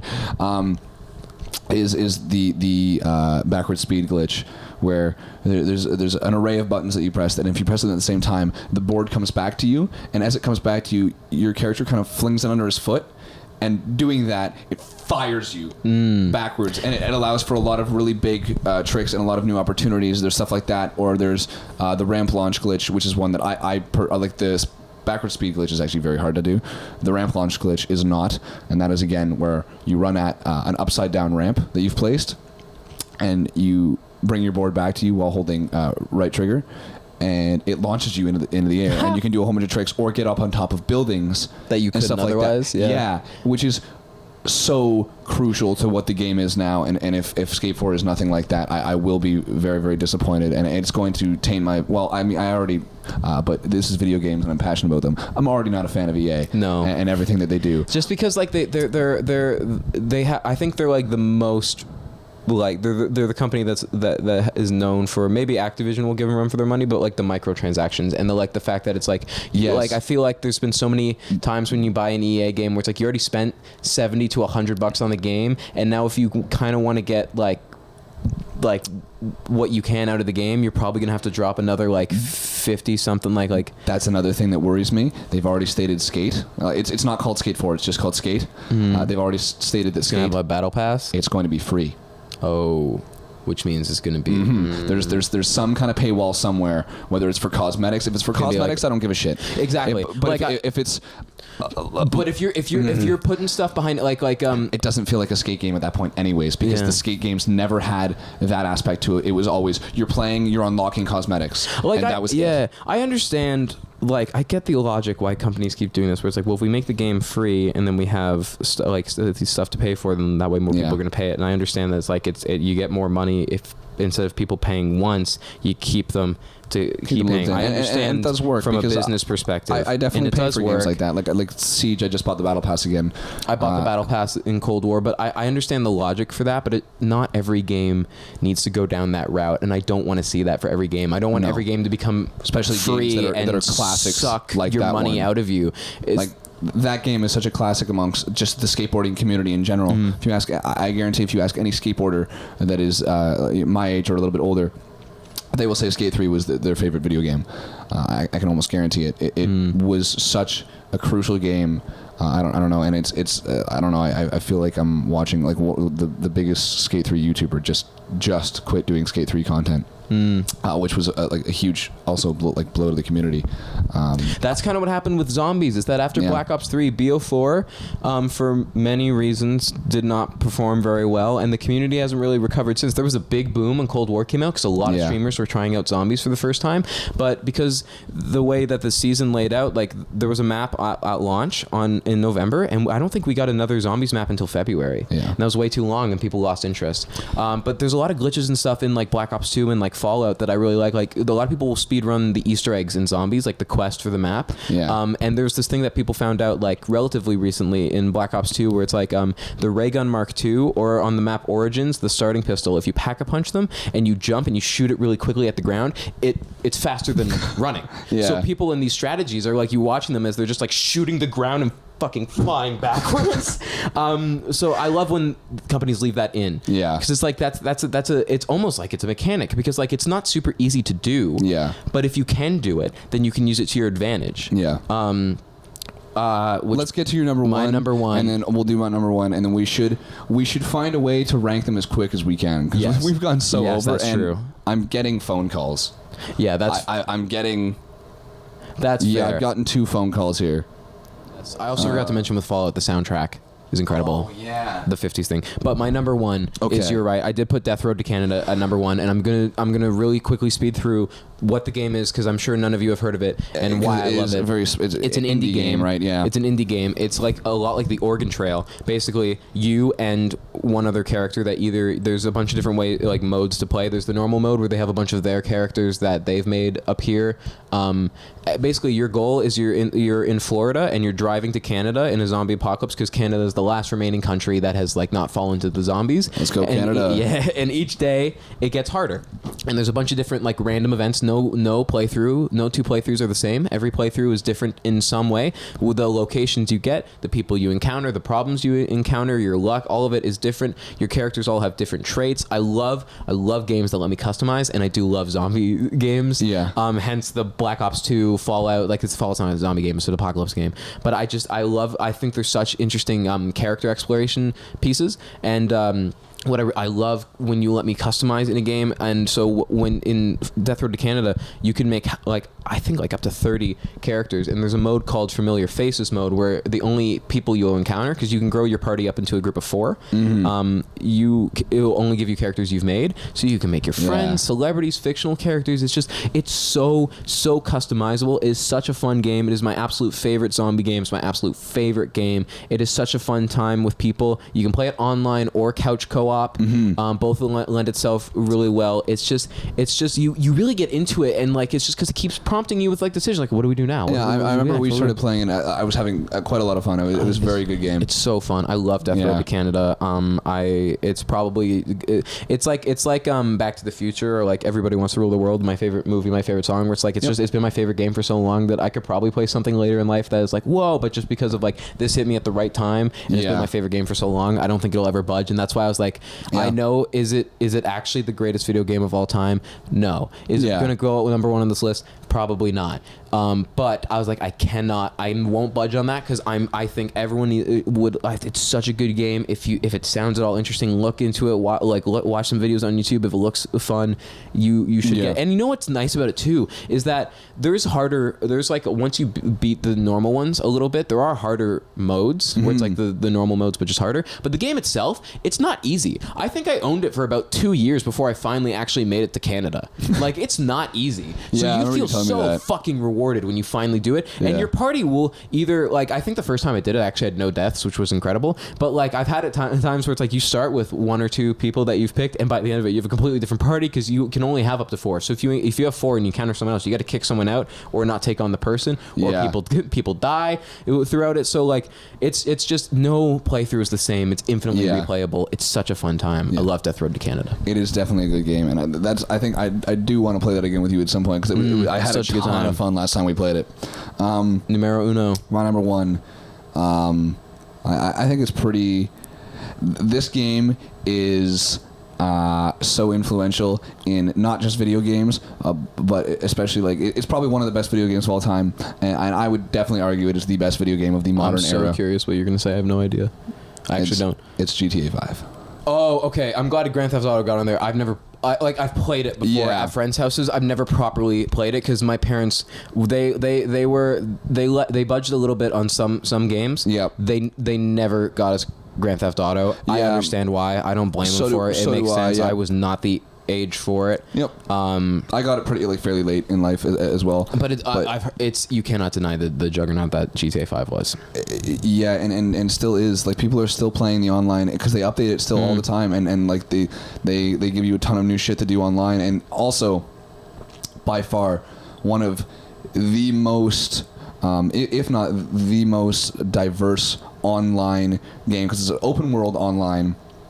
And you can do pretty much whatever you want. Yeah. There's different companies you can start do whatever. There's obviously it's more based around like a criminal empire and stuff like that. But there's different ways of going about doing everything.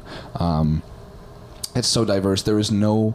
I firmly believe that there's no way to at this point. Like if you got GTA Online right now, and started grinding it out, I firmly believe that there is no way you would ever finish everything in online. Yeah, it is so ridiculous, like replayable. The expanse. Yeah, and they're adding like random stuff all the time. Like even now, like the thing that they got going on right now because I still play it quite a bit.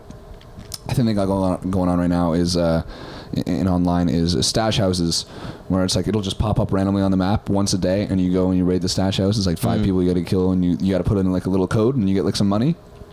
That's good, or sometimes you get like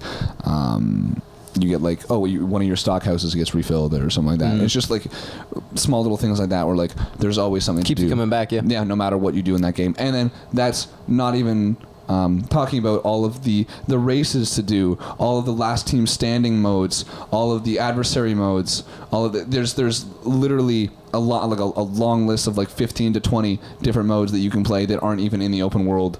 It's ridiculous. And then also on top of that, incredible story game. I've beat the story game or the story a few times now, and incredible storyline, incredible characters.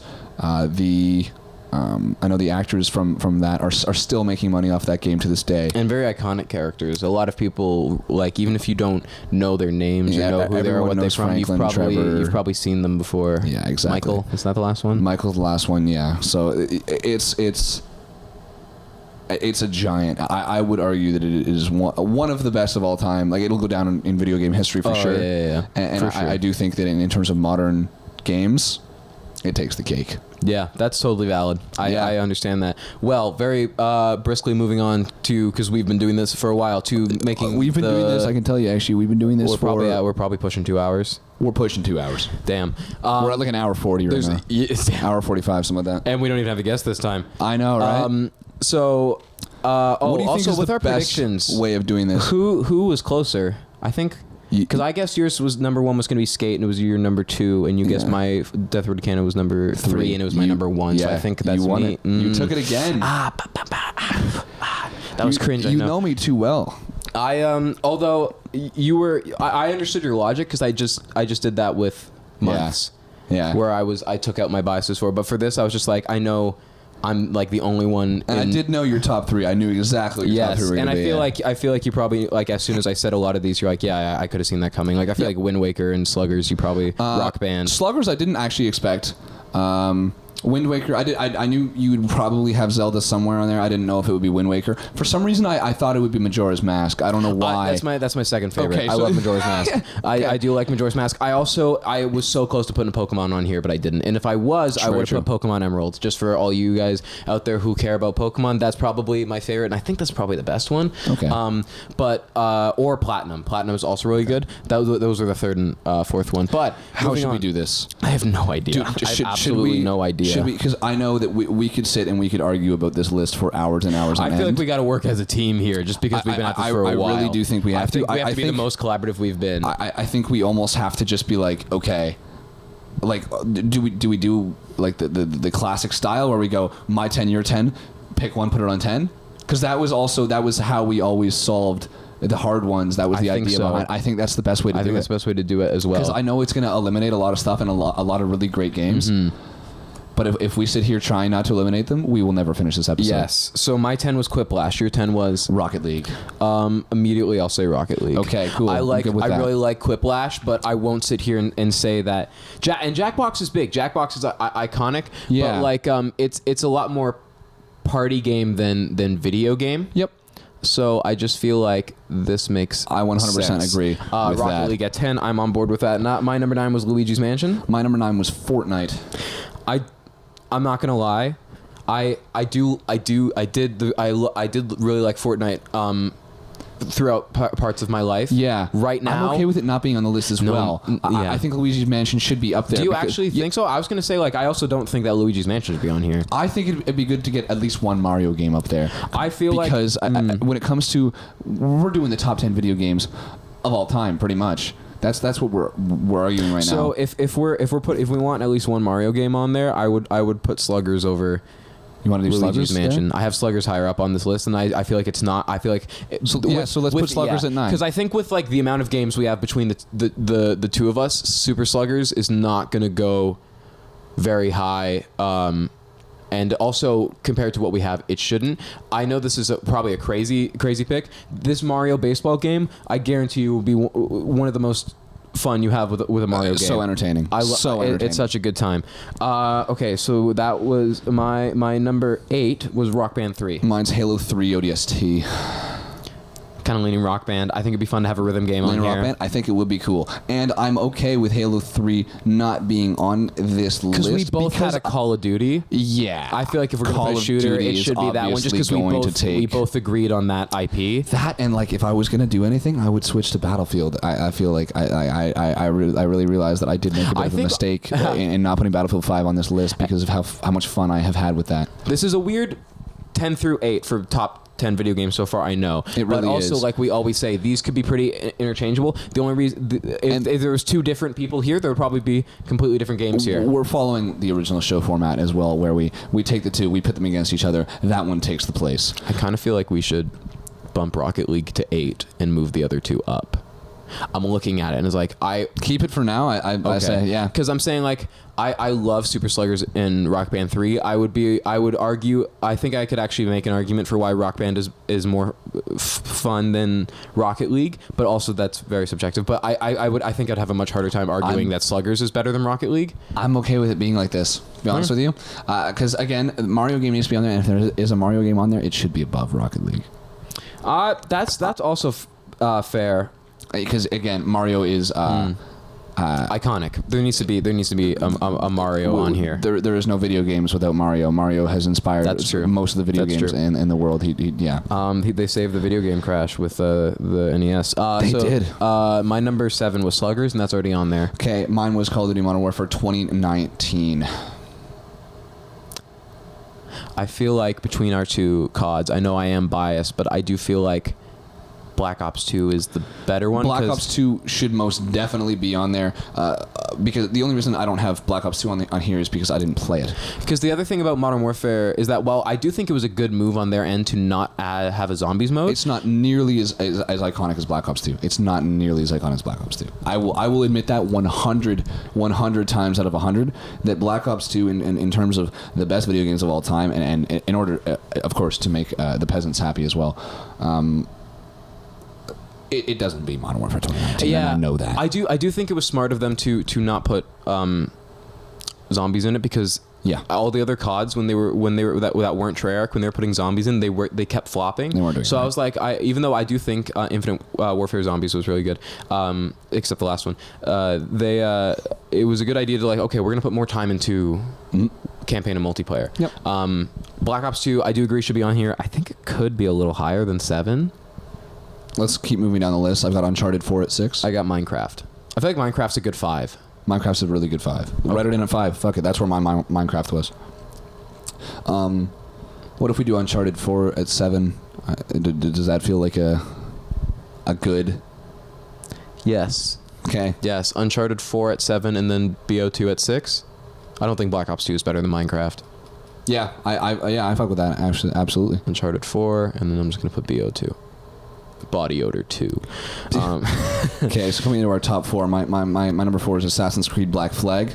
So we skip my Black Ops 2 is already on there for me for my 4, but my 5 is Wind Waker, and then Arkham City, Fallout 4, and Death Road to Canada. Okay, so let Assassin's Creed, take that out of there. Wind Waker needs to go in 4 for sure. Yeah? Yeah, well, Zelda needs to be on there as well. Zelda's also just that influential that it does need to be on there. Very iconic. Yeah.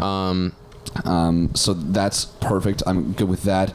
What else? What is your last 3? So my last 3 is Arkham City, Fallout 4, and Death Road to Canada. Arkham City, Fallout 4. And your Grand Theft Auto, Skate 3, and Spider-Man PS4 series. So the Batman Spider-Man debate, which I think we had in the movies one, where I was pitching The Dark Knight and you were pitching Spider-Man, the Miles Morales one. I can't remember if it's Across or Into the Spider-Verse, but whatever one the first one was. Yes. So we had that last. There is no way for us to do this. I think. This one needs to come down to like a mini game of some sort that we usually do. I think that. So then should we? I feel like our Spider-Man / Batman debacle is whatever one wins is going to end up taking number 3. Yes, I think for sure. 100%. So then with 2 and 1, I'm not going to lie. Obviously, I love Death Road to Canada. If it was going to go on this list, realistically, it would be up here. Yep. Pardon me. I'm looking at if there's any of my things on here that I think I could take off, but I don't think so. No. Which is a shame. So I will forego that. Mm-hmm. So it's Arkham for me. I'm petitioning Arkham City and Fallout 4. And for you right now, what are the ones you're trying to get into these spots? Spider-Man, Skate, and GTA 5? And GTA 5, yeah. That's difficult. It's so difficult. I do think Skate. I do really like. We know that we're not going to have to deal with Spider-Man and Batman because we know one of them is going to go on this list. Yes, for sure. I don't think Fallout 4 is number 1. I don't think it's the best game of all time. Mm-hmm. I kind of feel like we actually have to reevaluate the top half here. I do think some things might need to go. I agree a Mario game should be on here, but when I'm looking at when I'm looking at what's on the list right now, to me the 2 biggest ones that are jumping out as could go is Uncharted 4 and Super Sluggers, in my humble opinion. Okay. Because hear me out, okay? Because I know that this is a big drop for you. I know this is a big drop for you. However, it does make things easier. Uncharted 4, I could take off and replace it with Fallout.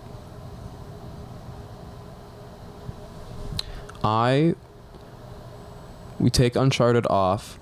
If the only things that are higher than that as of right now are Wind Waker, Minecraft, and BO2. If we nixed Uncharted, I would move BO2 up and put Fallout below it.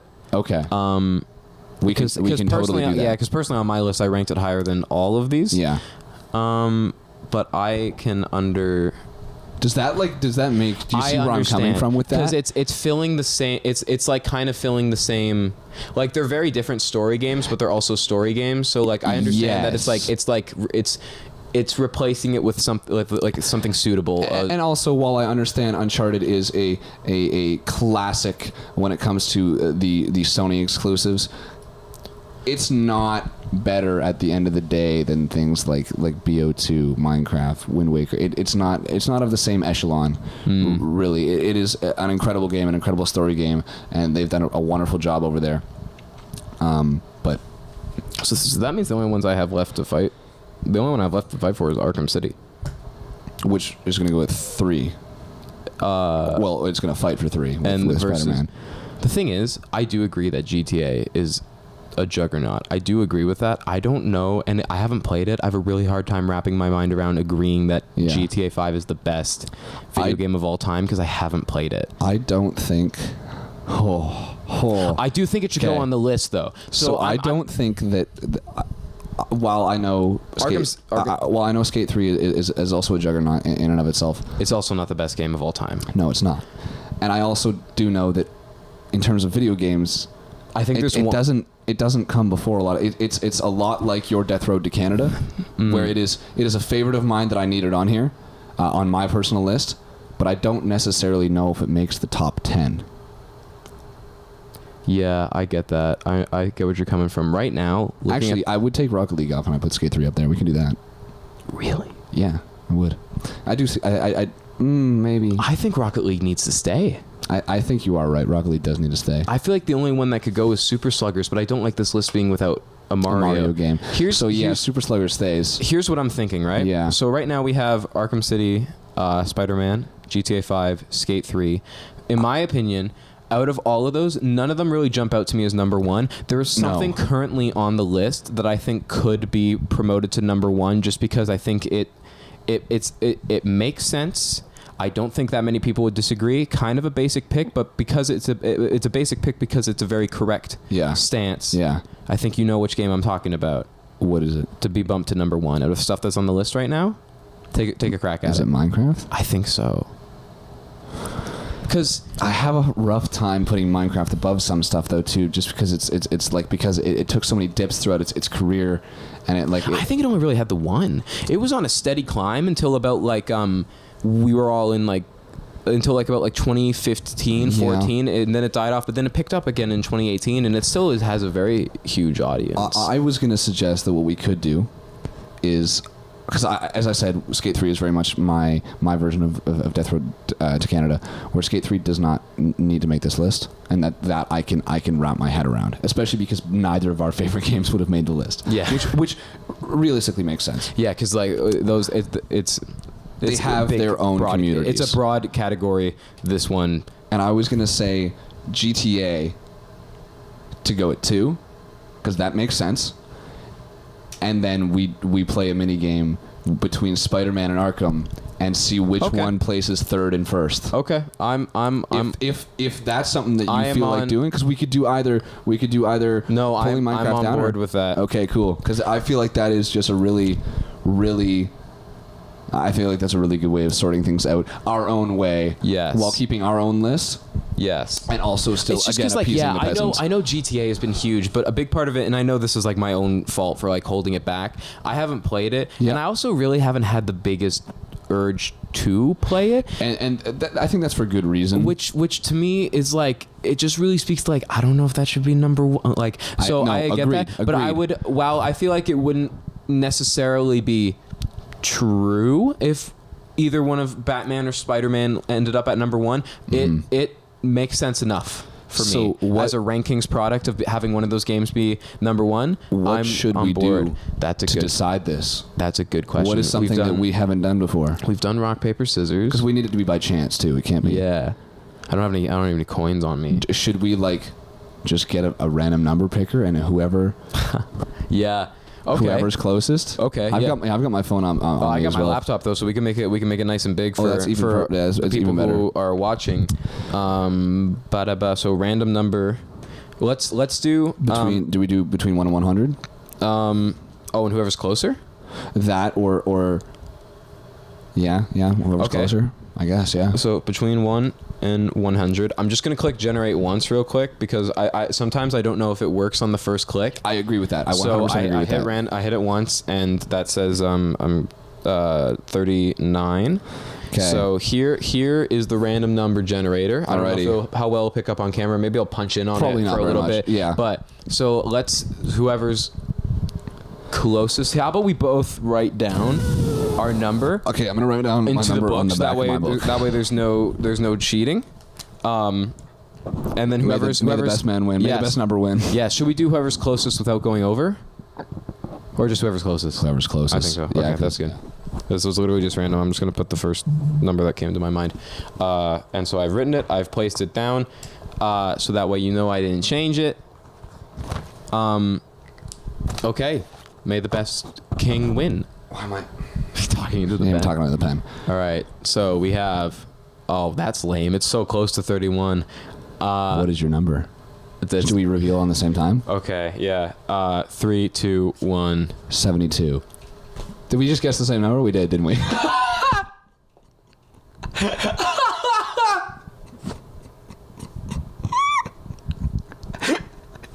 Come on, man.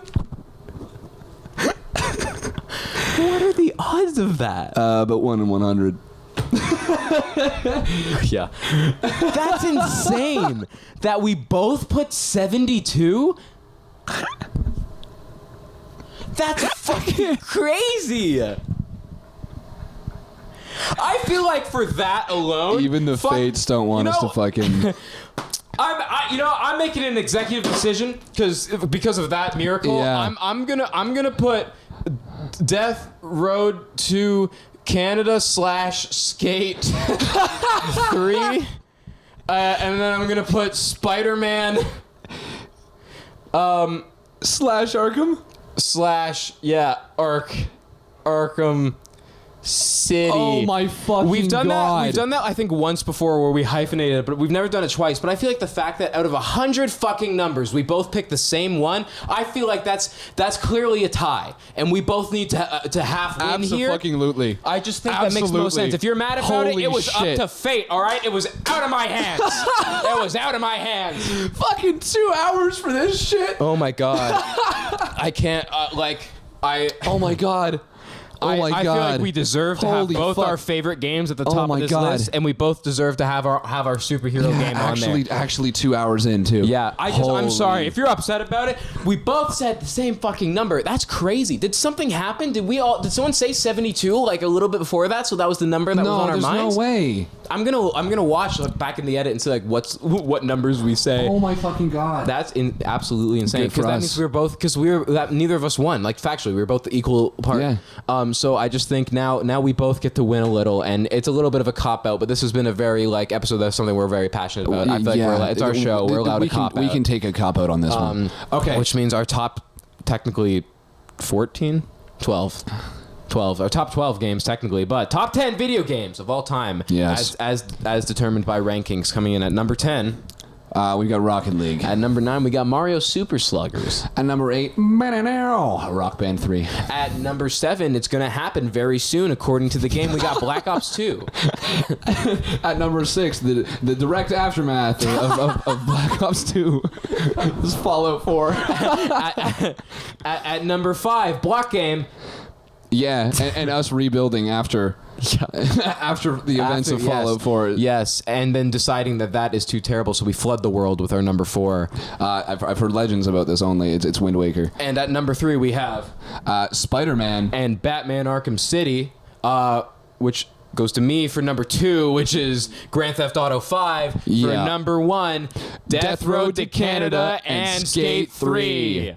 I think that's the best we could have even done that in sync. That was pretty Yeah, especially I'm glad Oh that my we both God. decided to say and instead of one saying and good. I'm one so saying tired. slash. I want everybody to understand. We've been recording today and we've been working today for about 10 hours. Yeah, So- it's been a busy day, and we're recording more tomorrow. Yeah. This has been a long video, so we'll wrap it up very quickly. And I think Thank my you for camera's watching. even screaming at me because it's been recording for 2 hours. Yes, that's fair. It's still recording at 2 hours and 13 minutes, dude. Good for the camera. Yeah, it's gonna I burst honestly into flames feel, any moment. I feel like after the edit, we'll still be at 2 hours. This has been Holy. we grew up a lot with video games. You know, we have a lot of attachment to video games. A very very passionate episode. So I feel like we're excused from this. I feel like it's a good list overall. I think there's a lot of variety on there. We touched a lot of game genres. Holy shit! It's longest rankings episode ever. Ever. Yes, the longest rankings episode ever. The sun's probably gone. for.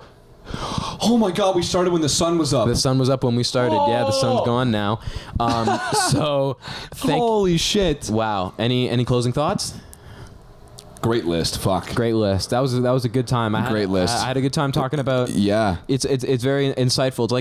It's like talking about music with people talking about like these things where it's like, well, how do you tick and why do you like the things that you like? Absolutely. So this has been rankings, and we ranked many things. Many things this episode. Holy. Yeah. Thank you so much for joining us. Of course. Holy shit. Yes. Thank you for watching and supporting. We will see you next time. Have a good week. Game over.